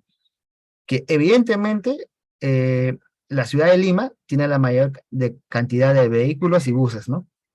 La cantidad de personas en la ciudad de Lima o el departamento de Lima es alrededor de más de 10 millones, ¿no? Comparativamente. Entonces, por eso es que el desarrollo empieza por ahí. Pero el tema es que el desarrollo no solamente debe quedarse ahí, sino que debe descentralizarse, ¿no? Debe descentralizarse primero a las ciudades que tengan mayor, digamos, movimiento comercial, y de ahí ir bajando como una pirámide, ¿no? Entonces, ese es otro tema importante. Ya ciudades, por ejemplo, como Arequipa, ya han hecho pilotos, ¿no? Arequipa ha hecho pilotos tanto de taxis eléctricos, que los vamos a ver ahí, ha hecho de buses eléctricos, ¿no? Entonces, y ahora último con CEAL de infraestructura de carga rápida. Entonces, vamos a ver que los demás departamentos también se tienen que integrar a esta nueva tecnología, ¿no? Entonces, en este ecosistema vemos por un lado la infraestructura de carga, ¿no? Que es lo que se vio, ¿no? Que hay una ingeniería detrás de toda la infraestructura, el tipo de carga, corriente alterna, corriente continua, la carga en el domicilio, la carga en el centro comercial, la carga en una electrolinera. Entonces, todos estos aspectos son importantes a la hora de realizar o implementar una infraestructura de carga. El modelo de negocio, ¿no? Básicamente la estructuración y el financiamiento. Esto por el tema de las compras para buses, ¿no? Digamos, para el tema de transporte público. Las flotas, brevemente les menciono que las flotas de buses, por ejemplo, necesitan un tiempo de recuperación garantizado entre 10 a 12 años como mínimo. Si la concesión no se garantiza en ese tiempo, no se garantiza, digamos, un modelo de gestión óptimo, ¿no? Actualmente, las concesiones que se dan a estas flotas de buses son 5 años. Es un tema también que se tiene que trabajar. La ATU en Lima está trabajando esto, pues digamos que el tiempo que se ha tomado, digamos, ha sido bastante amplio y no se ven todavía resultados, ¿no? No es una crítica digamos, es en todo caso es una crítica constructiva, ¿no? Que hay que poner un poquito más de pie en el acelerador en este desarrollo de estos modelos, ¿no? El otro tema es la interoperabilidad, lo que les mencionaba, ¿no? Con los tipos de conectores. Es decir, donde con ayuda, por ejemplo, de la tecnología actual, en este tema, en esta parte entra la digitalización de la Internet de las cosas, el Big Data, el blockchain, nosotros podríamos gestionar los pagos con el celular, a través del vehículo, tranquilamente. Podemos ver también a través del celular, si vamos a una estación, qué estaciones de carga están cerca a mi vehículo. Prácticamente es como que cuando uno toma un taxi mediante un aplicativo, sabe qué vehículos están alrededor, es lo mismo. Entonces va a ver qué estación de carga está más cercana y va a ver lo más importante, qué tipo de cargador tienen estas estaciones y son las que mi vehículo requiere, ¿no? Es un tema importante. Y la tecnología de aplicaciones básicamente para entender el tipo de vehículo que se necesita. Hay una relación, ¿no? Desplazamiento con la duración de las baterías o la autonomía. Autonomía, desplazamiento. Entonces tiene que ver, ¿no? Para la actividad que yo realizo, necesito un vehículo que tenga una gran capacidad en baterías porque mis desplazamientos son continuos, intensivos y a larga distancia. Entonces hay que comprar un tipo de vehículos adecuado, ¿no? Y el punto de la electrificación del transporte, ¿no? Donde se tiene que desarrollar el tema regulatorio, ¿no? La gestión de la demanda, la participación de la generación distribuida, que ya la vimos en el gráfico anterior, la tarifa horaria que también se vio, y el B2G, ¿no? Como alternativa que también se puede dar, ¿no? Tenemos la participación multisectorial. El tema de la electromovilidad es un tema multisectorial, ¿no? Y transversal, es decir, que involucra a varias instituciones, en este caso del Estado, es por donde empieza este desarrollo, ¿no? Como el Ministerio de Energía y Minas, de Transporte, el de Economía y Finanzas, el MINAM, de Vivienda y el Sistema Financiero. Solamente voy a citar rápidamente algunos de ellos, algunos puntos de cada uno de estos ministerios que se deberían tomar en cuenta, ¿no? En el caso del Ministerio de Energía y Minas, las tarifas horarias, que ya las desarrollamos, la normativa para la conexión, ¿no? De estaciones, es decir, la infraestructura de carga. Hay un reglamento que ya debería haber salido, pero está demorando un poco, hay que acelerar eso. El Ministerio de Transporte y Comunicación, los estándares, ¿no? De comunicación para la interoperabilidad, justamente por lo que se mencionaba, ¿no? Ahora, los incentivos financieros, y no, pero en este caso son los incentivos no financieros, ¿no? El acceso a las vías, las preferencias, estacionamientos para este tipo de vehículos que ayudaría, ¿no? A su promoción. En el caso del MEF, sí corresponde a los incentivos fiscales, ¿no? Menores impuestos, exención de aranceles para este tipo de vehículos y cargadores. Vamos a ver ahí, hay algunos detalles, ¿no? Hay un pronunciamiento que hizo el MES al respecto, ¿no? En el caso del Ministerio del Ambiente, la normativa para la gestión de estos componentes, ¿no? En el concepto de economía circular, porque en algún momento estas baterías que se usan en estos vehículos van a necesitar ser cambiadas. También un concepto que se denomina una segunda vida para estos vehículos, pero tiene que haber toda una estructura, todo un mecanismo que ya se debería estar estructurando, ¿no? En el caso de vivienda, es la adecuación del Reglamento Nacional de Edificaciones, ¿no? Que prevea que las nuevas construcciones tenga por lo menos uno o dos puntos ya diseñados para que puedan ser utilizados en algún momento, ¿no? Y en el sistema financiero, las líneas de crédito financiero para este tipo de vehículos. Me parece que el BBVA es una de las primeras bancos que está desarrollando este tipo de temas, ¿no? Entonces, vamos a ver cómo va este tema, ¿no? Por esa parte. Y en el tema de los municipios, ¿no? Actualizar las normativas y las ordenanzas para la emisión de licencias de estaciones de carga en la vía pública. Estas que vimos, ¿no? En las playas de estacionamiento, en esos tótem que se podrían, ¿no? En su supuesto, ¿no? Se podrían realizar. Y acá tenemos, contrariamente de repente a lo que se piense, ya hay normativa, si bien es cierto, no la que se espera, pero ya hay normativa que se ha ido desarrollando. Les mencionaba, este es un tema multisectorial, un tema transversal, e involucra a todas estas instituciones, ¿no? En el caso del Ministerio de Economía y Finanzas, y hay una exoneración, ¿no? Del impuesto selectivo al consumo, para que se pague, tenga un pago del 0% para vehículos híbridos y eléctricos nuevos, ¿no? Hay un tema también con el MEF.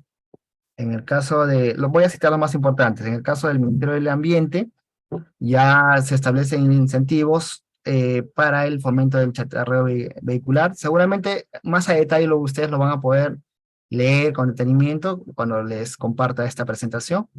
En el caso de INACAL, ya se instaló un comité técnico en 2019 de transporte eléctrico para elaborar normas técnicas peruanas referidas al vehículo eléctrico, ¿no? E infraestructura de carga, conectores y todo el tipo de componentes que involucran a esta tecnología, ¿no? A la fecha ya se han desarrollado más de seis de estas normas, ¿no? Y el Ministerio de Energía y Minas aprobó en el 2020 el decreto Supremo 022, que es aprueba las disposiciones sobre la infraestructura de carga y abastecimiento de energía eléctrica, ¿no? Acá falta lo que les digo, el reglamento, ¿no?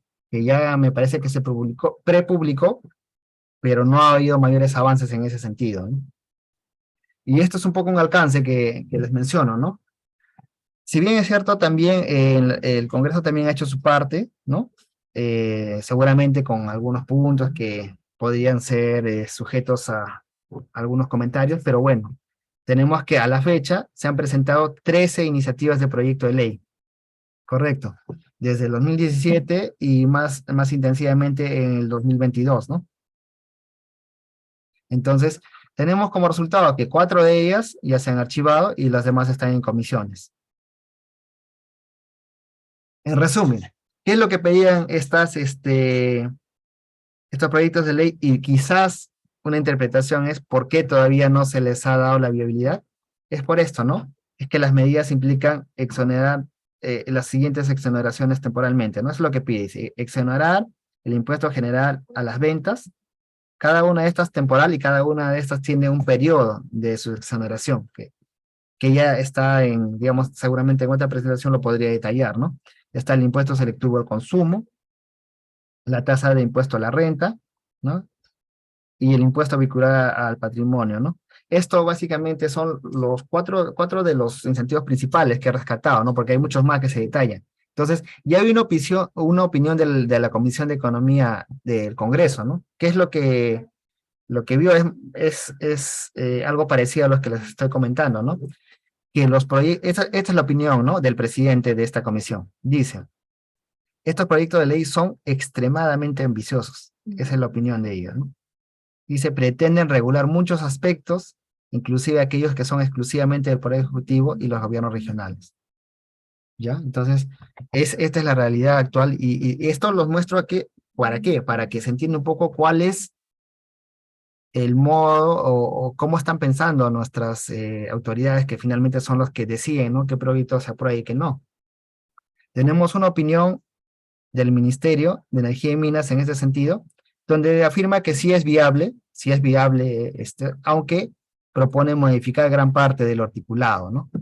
Y que esto tendría el nombre de Ley de Fomento de la Electromovilidad. O sea, presentar un proyecto articulado, ¿no? En el ámbito de aplicación de la norma será para todas las entidades públicas y empresas que prestan el servicio de transporte terrestre. También, por ejemplo, facilidades para la carga de los vehículos en estacionamientos privados y el sector público, ¿no? Regular la carga residencial y homologar los cargadores, ¿no? Entonces, el tema de esto del proyecto de ley, sí, pues efectivamente, los proyectos de ley, normalmente son como sombreros, ¿no? Son sombreros generales, y de ahí cuando uno ya quiere particularizar, seguramente lo hace con algún reglamento puntual para cada punto en particular, ¿no? Entonces, esto es lo que recoge esta opinión, ¿no? Que cada proyecto en sí va mucho más allá de lo que realmente se podría dar por parte del Estado, ¿no? Esa es la opinión. Y ahora por parte del Ministerio de Economía y Finanzas, es mucho más concluyente, ¿no? Mucho más rígido, ¿no? Dice, y lo voy a leer textualmente para que no haya interpretaciones, ¿no? Este es un resumen de lo comunicado que ellos hicieron. Dice, no se comprende la racionalidad de dar beneficios tributarios a las empresas si lo que se desea es promover las inversiones en electromovilidad. Segundo, es innecesario promover que los particulares adquieran vehículos eléctricos porque en pocos años, es lo que dicen, ¿no? En pocos años, ojo con esto, la única oferta será de autos eléctricos, ¿no? Bueno, eso es, digamos, habría que analizarlo, ¿no? los proyectos de ley buscan exonerar en menor medida a los vehículos híbridos, hecho cuestionable ya que se sigue incentivando el uso de combustibles, ¿no? Es otra opinión. Y finalmente dicen, el camino para reducir las emisiones es potenciar el transporte público y no fomentar el aumento del parque vehicular que traería consigo el aumento de congestión vial. Y son 4 puntos de varios que están en ese comunicado que son tal cual, ¿no? Como los ha puesto el ministerio, ¿no? Entonces, yo lo dejo ahí para que más o menos cada uno pueda sacar sus conclusiones, ¿no? Pero las mías ya las he estado advirtiendo a lo largo de la exposición. Otro punto es los instrumentos para la promoción en América Latina. Ya hemos visto toda la normativa y la parte regulatoria en el país, pero ahora veamos en la región, a nivel de la región, veamos a nuestros vecinos, principalmente a los más cercanos, ¿no? Chile por un lado y Colombia por un lado, que a todas luces son, digamos, países que tienen un mayor grado de desarrollo en este tema, ¿no? Entonces, ¿qué es lo que vemos acá? En esa tablita tenemos incentivos para la compra, tenemos incentivos de uso y circulación, y otros, ¿no? Como por ejemplo lo que les mencionaba, tarifas eléctricas diferenciadas, regulación para las cargas, ¿no? La infraestructura de carga, y esto de acá, ¿no? Una estrategia nacional para la movilidad, ¿qué es lo que se requiere, ¿no? Una estrategia nacional, una hoja de ruta, que haga un análisis en el corto, mediano y largo plazo, ¿no? Pero vamos, tenemos por otro lado los círculos azules, que nos dicen que estas iniciativas están en grado de completo, probado y en marcha. Y los cuadrados naranjas que nos dicen que están en parcial, que son parciales o están todavía en fase de diseño. Entonces, vámonos al análisis por país. ¿Qué es lo primero que vemos? Países que ya tienen un alto grado de desarrollo de la tecnología, efectivamente, se muestra que ya tienen varios de estos incentivos completos, estos círculos azules completos, por ejemplo, en el caso de Costa Rica, Colombia, Chile, completos, aprobados y en marcha. En el caso de los 3 mencionados, tienen la estrategia nacional ya aprobada, ¿no? Está de acá. Los otros países también están en esa vía, ¿no? En el caso del Perú, ¿qué es lo que pasa? Veamos acá en esta fila. Veamos que nosotros solo tenemos participación en 2 de ellas y todavía estamos en la fase de diseño.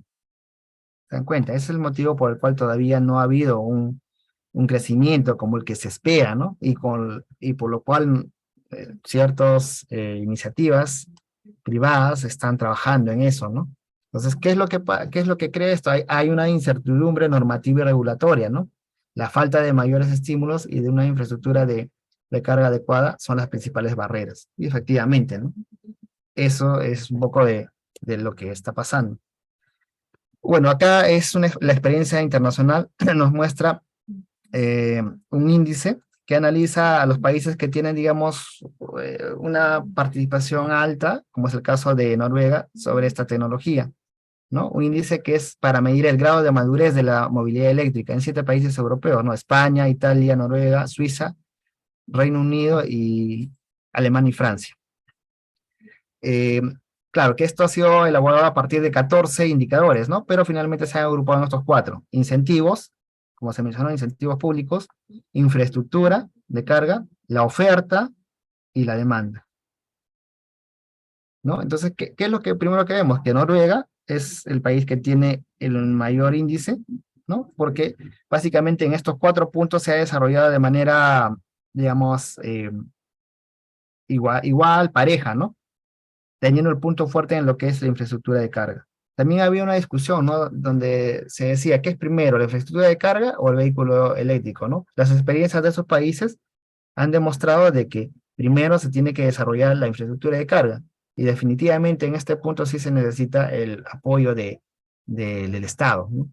En sus diversas formas, ¿no? A través de las distribuidoras, con incentivos. Básicamente las experiencias de estos países nos muestran eso, ¿no? En el caso de Suiza, ¿no? Tenemos igual, que el mayor peso tiene la infraestructura comparativamente con la demanda también, ¿no? Entonces, esto nos ayuda a ver qué es lo que nos falta y cuál es el camino que nosotros tenemos que tomar. Evidentemente, que cada país tiene su particularidad. Lo que tenemos que hacer nosotros es tomar las lecciones aprendidas y coger cada una de ellas y aplicarlas a nuestro país, pero para nuestra realidad. Eso definitivamente tiene que quedarse.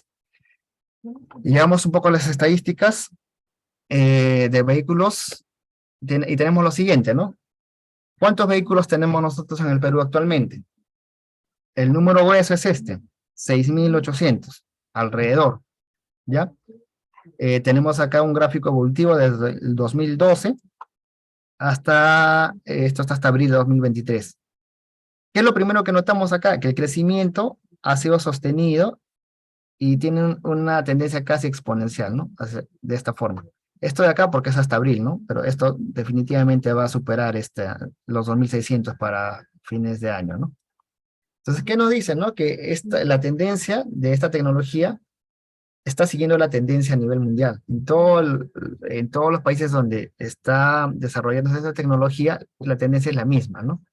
Entonces, es una tecnología que definitivamente se va a tener que desarrollar, ya sea en el corto o mediano plazo, pero para nosotros, los que estamos, digamos, de alguna manera involucrados, apostamos de que esto sea, digamos, en el mediano plazo. Por en el corto plazo ya hemos visto de que esto va a tomar un poco todavía de algunos años. Esperemos que no mucho. Yo les comento rápidamente un tema, ¿no? Por ejemplo, y esto no es una crítica, digamos, por hacerla, no es una crítica constructiva, pero yo lo veo de este modo, ¿no? Ahí había un evento que es este electrotransporte, que creo que se llevó de 2018, ¿ya? Y donde se promocionaba efectivamente el vehículo eléctrico. La infraestructura, los modelos, los tipos, todo lo relacionado, y el tipo de vehículo y la infraestructura de carga. Actualmente, digamos, evento ya ha tomado el nombre de movilidad sostenible, que es lo que han hecho de que ya no solamente sea exclusivo para el vehículo eléctrico, sino que han introducido los vehículos a gas, la conversión a gas. Entonces, yo personalmente lo veo como digamos, otra barrera más, ¿no? Porque finalmente los vehículos a gas, si bien es cierto, tienen menos emisiones y son más baratos, parecidos al cuadrito que vimos, ¿no? El costo operativo es menor que los vehículos de combustión, pero en el tema de emisiones no son cero, siguen teniendo emisiones. Pero bueno, vamos a ver cómo va esto, ¿no? Entonces decíamos que 6.000, el crecimiento se mantiene casi exponencial y la tendencia es que siga creciendo, ¿no? Otro punto importante, este 6.800 suma, ¿no? Suma estos tres tipos de vehículos, 100% a batería, los híbridos y los híbridos enchufables. De este total, tenemos que el 95% son estos híbridos y un 5% solamente son estos de batería, o quizás un poco menos, haciendo ya el desglose, ¿no? Entre híbridos y híbridos enchufables. Ahora, esto es, digamos, una estadística de los buses híbridos y eléctricos. Tenemos por un lado que tenemos 13 de los vehículos eléctricos, 100% eléctricos, y tenemos 13 también de los vehículos híbridos, ¿no? Vamos un poco al detalle de los buses 100% eléctricos, que es de donde tenemos más información. Tenemos, por ejemplo, que son de la marca Skywell, los Kinglo, por ejemplo, y los BYD, ¿no? Que son los que han tenido bastante participación. Y acá también se considera dos, ¿no? De Modasa, ¿no? Que ellos han hecho la fabricación aquí en el Perú. Ahora, estos tipos de buses son de 12 metros, 10 de ellos son de 12 metros, ¿ya? Y 3 de ellos son de 9 metros, ¿no? Y esta es la distribución. Esto es como un dato para tenerlo solamente en consideración, ¿no? Ahora, digamos, esta es la oferta actual que tenemos sobre vehículos en el Perú, digamos, comerciales, ¿no? El otro día un amigo me decía ya, quisiera saber cuántos vehículos puedo encontrar en el Perú si voy y quiero comprarlos. Pues, efectivamente tenemos toda esta gama, ¿no?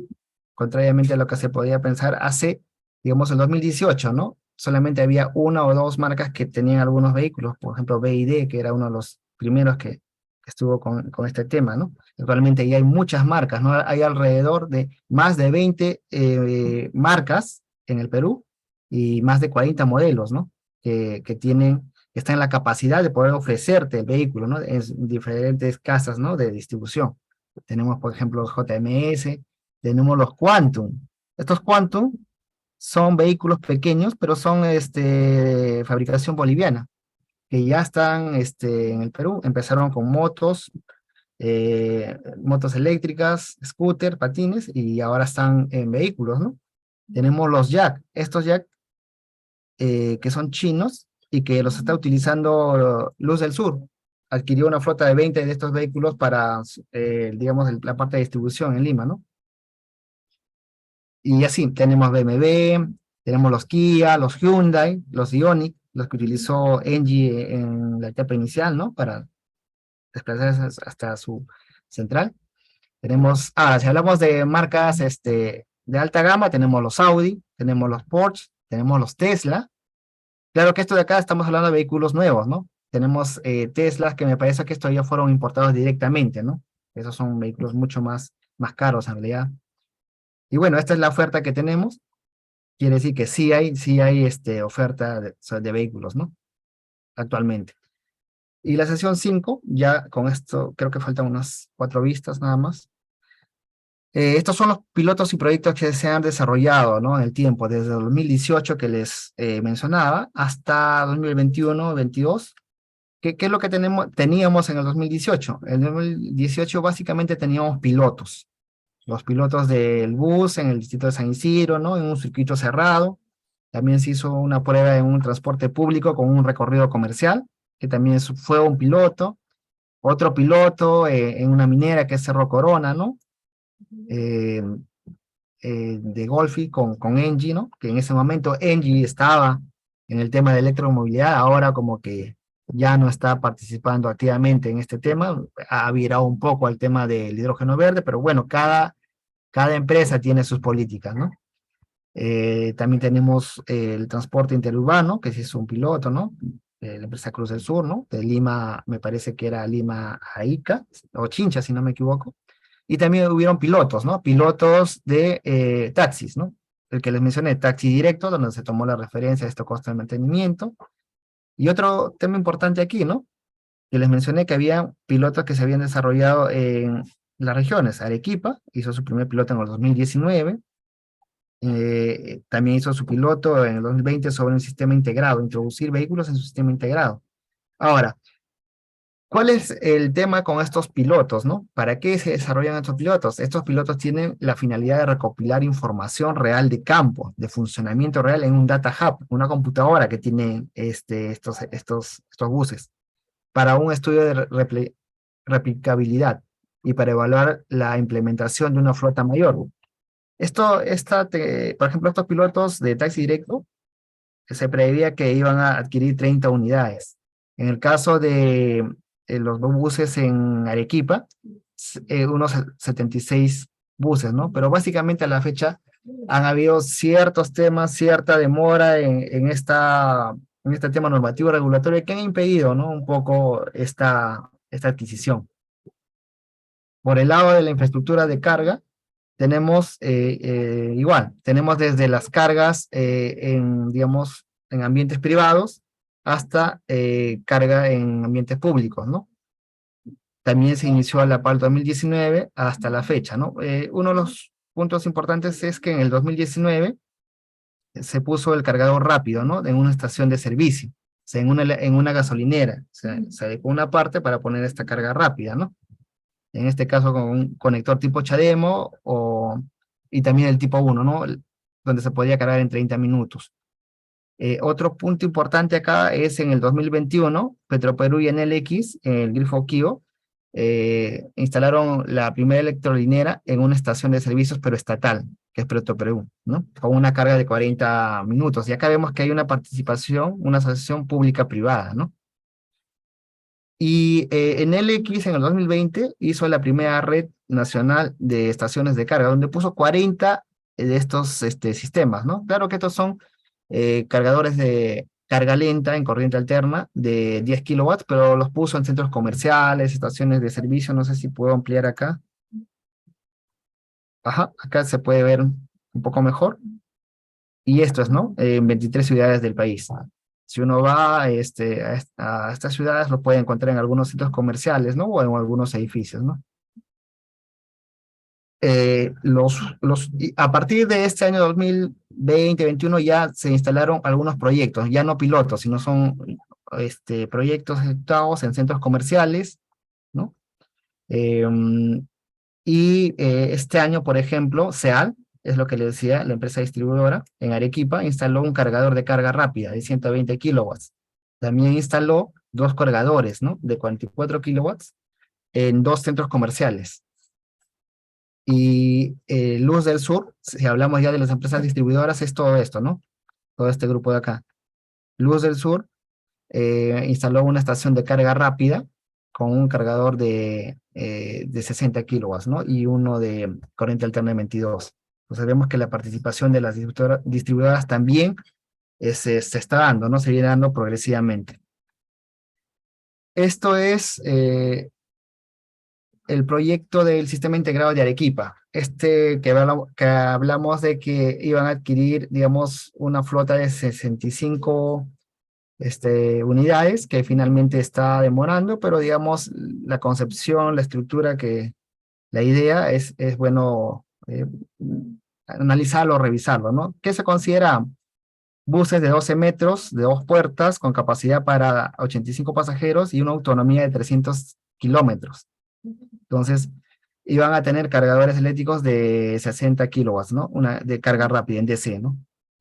Entonces, se dan cuenta que a lo largo digamos, de las vistas que vamos viendo, hay conceptos que hemos visto al inicio que sí nos ayudan a entender, ¿no? El tema, ¿no? Entonces, ¿cuál era la intención, no? Evaluar la viabilidad técnico-económica con el objetivo, adquirir una flota, ¿no? Las que se mencionó. Ahora, acá vemos un gráfico que ya habíamos visto anteriormente, que es crear un nicho, ¿no? Un ecosistema de la electromovilidad. Y acá que se ve que la participación de alianzas estratégicas, ¿no? Asociaciones, ¿no? Por ejemplo, Modasa era el que iba a proveer los buses, estos buses eléctricos. Después se habló de una cantidad de 156, que es el proyecto integral. Enel, por su parte, va a proveer o proveerá los cargadores eléctricos, ¿ya? De los diferentes tipos que hemos visto, ¿no? En este caso, el suministro de energía a través de hasta las subestaciones es de parte de SEAL, que es la distribuidora, la EDE, y en el tema de la municipalidad y el consorcio, que es el que va a operar, en una concesión de la red local de 15 años, ¿no? Esto de acá. Y la aprobación de una adenda de concesión. Entonces, como hemos visto, todos los puntos, los detalles que hemos ido viendo, finalmente se aplican en un proyecto, ¿no? En un proyecto que finalmente este proyecto no se llega a desarrollar por el tema de un cierre económico, un tema financiero, ¿no? Pero digamos, eso ya es un tema que seguramente se va a solucionar, pero todo el concepto de este proyecto lo podemos ver o plasmar acá, ¿no? En esta vista, ¿no? ¿Y cuál es la agenda pendiente, no? La elaboración, al menos, ¿no? De hasta donde hemos visto, ¿no? Es la elaboración y la aprobación de una estrategia nacional de electromovilidad y una hoja de ruta, ¿no? Una hoja de ruta que haga un análisis en el corto, mediano plazo de la promoción y desarrollo de la electromovilidad, ¿no? La conformación de una mesa multisectorial, incluso, por ejemplo, el tema del hidrógeno verde, que es reciente, ya ellos han conformado una mesa multisectorial. Entonces, también se debería hacer, entiendo que me parece que sí hay comisiones, con la participación de todos estos sectores mencionados, ¿no? Para fortalecer las políticas de promoción de la electromovilidad. Aparte de considerar el transporte público como prioridad, ¿no? Ahí también hay otro detalle, ¿no? Porque dicen, oye, porque si tú promocionas el ingreso de más vehículos, lo que vas a crear es más congestión. Sí podría ser, pero también contribuyes con el tema de la reducción de gases de efecto invernadero, pero lo ideal también es contar con un sistema integrado, ¿no? Un sistema integrado de transporte. Y para esto tenemos que definir el tema de las concesiones, sobre todo la cantidad de años, ¿no? Que se mencionó. Planificar la implementación de cargadores para asegurar la disponibilidad e interoperabilidad de esta infraestructura de carga, ¿no? Por todo lo mencionado. Y fortalecimiento de estrategias público-privadas, ¿no? Y finalmente el desarrollo de la investigación, innovación y formación de profesionales técnicos especializados.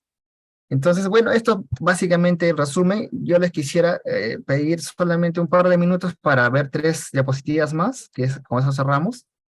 ¿Qué es esto, no? Es un poco hablarles de ADIE Perú, que es la Asociación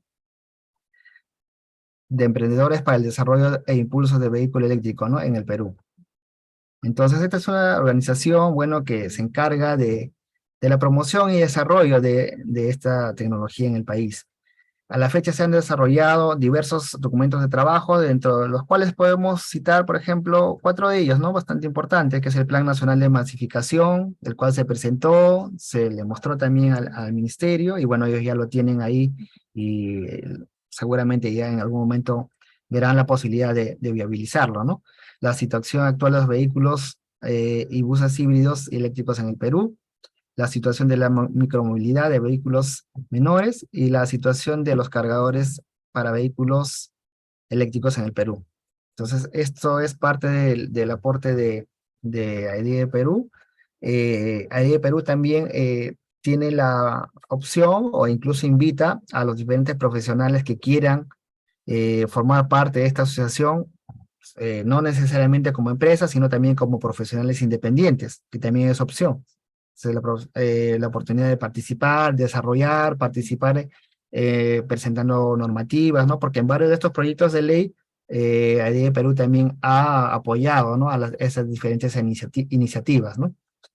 Y finalmente voy a presentarles Motion City, que es la siguiente vista. Me avisan, por favor, si es que no hay audio, pero si hay audio lo dejamos correr nada más.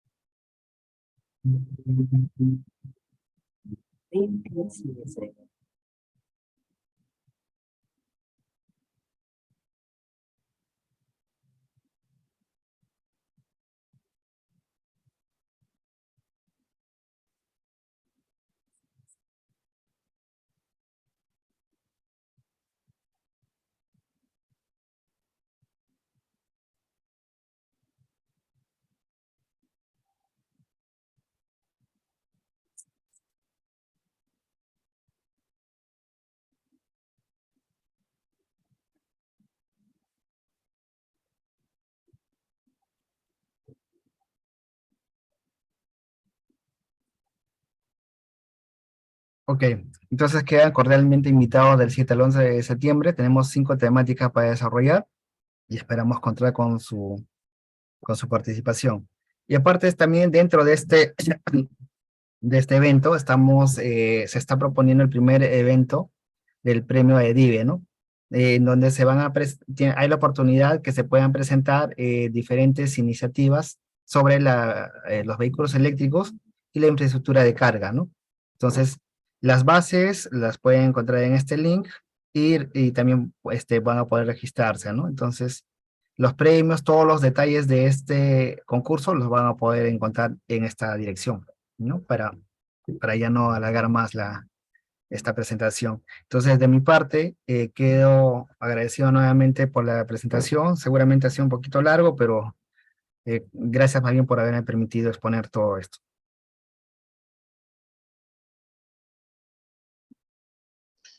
Muchas gracias, ingeniero, por la participación. La verdad que muy interesante. Y bueno, también indicarle a los presentes que, bueno, también nos está esperando el ingeniero Jorge Montaño. Era nuestro siguiente ponente, pero por un tema de coordinación, la última conferencia la vamos a reprogramar por el tiempo. Teníamos otra licencia Zoom, pero bueno, los participantes estaban en la ponencia de ingeniero Peña, ¿no?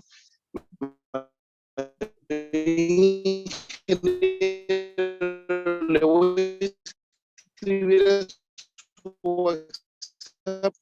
¿Puede compartir, por favor, esto?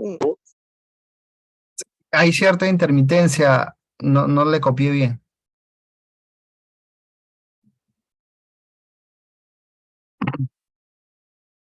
Sí, sí me copia, ingeniero. Ingeniero, ahí ¿se escucha bien? Ahora sí, ahora está mejor. Sí, Le estaba solicitando por interno que pueda compartir, por favor, ahí lo que le envié.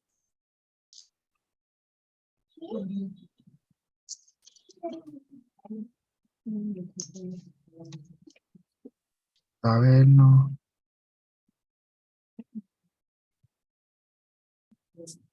A ver, un momento, por favor. Ah, ya, correcto, correcto. Sí, ahora lo hago. Un momentito, por favor.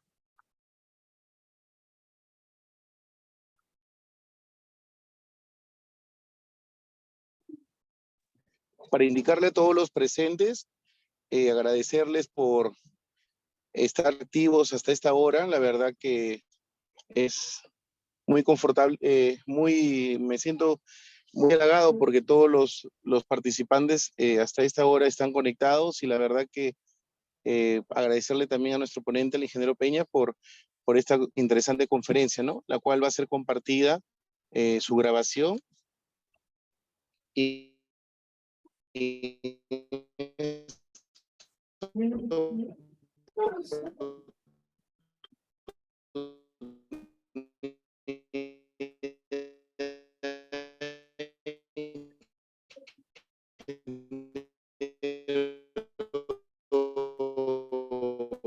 Ingeniero, no, no se le está copiando bien.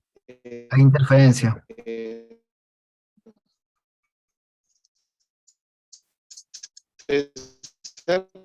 Si me copia, no, no se le escucha bien, hay interferencia.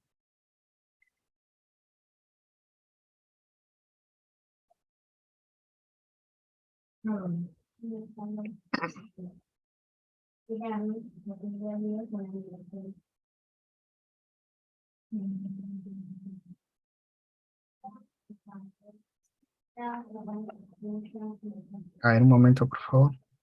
¿Ahora sí me escucha, ingeniero? Ahora Sí, sí. ahora sí lo copio. Sí, ingeniero. Permítame, por favor. Bueno, el Colegio de Ingenieros del Perú, Consejo Departamental de Lambayeque, le otorga este diploma a usted, ingeniero César Alfredo Peña Ramos, por haber participado como ponente en la conferencia denominada Gestión de la Energía, Electromovilidad, desarrollado por nuestro capítulo de Ingeniería Mecánica Eléctrica, el día de hoy, 9 de junio del año 2023, con una duración de 2 horas académicas. Firma el capítulo de Ingeniería Mecánica Eléctrica y nuestro decano, el ingeniero Carlos Manuel Burgos Montenegro. Agradecerle, ingeniero César Peña, por esta interesante ponencia. La verdad que y también agradecerle por la invitación que nos ha hecho en la conferencia. Por interno, si me puede compartir esa información o también la diapositiva, si no fuera mucha molestia, para poder compartir con todos los colegas. Sí, no, claro, las diapositivas yo las comparto, efectivamente es parte de, ¿no? Compartir la información, con todo gusto, yo quedo muy agradecido por su la invitación al Colegio de Ingenieros, al Consejo Departamental de Lambayeque y listo, en cualquier oportunidad dispuesto a participar con ustedes. Mil gracias, muchas gracias por sus palabras, ingeniero. Estoy seguro que lo tenemos, vamos a contar con su presencia en otra oportunidad y también en la semana de nuestro Consejo Departamental, que es en agosto, o en la semana de nuestro aniversario número 35, el capítulo de Ingeniería Mecánica Eléctrica, que es la segunda semana de septiembre, el 14. Ok, muchas gracias. Listo. Muchas gracias. Nos despedimos. Gracias. Hasta luego con todos. Buenas noches. Buenas noches.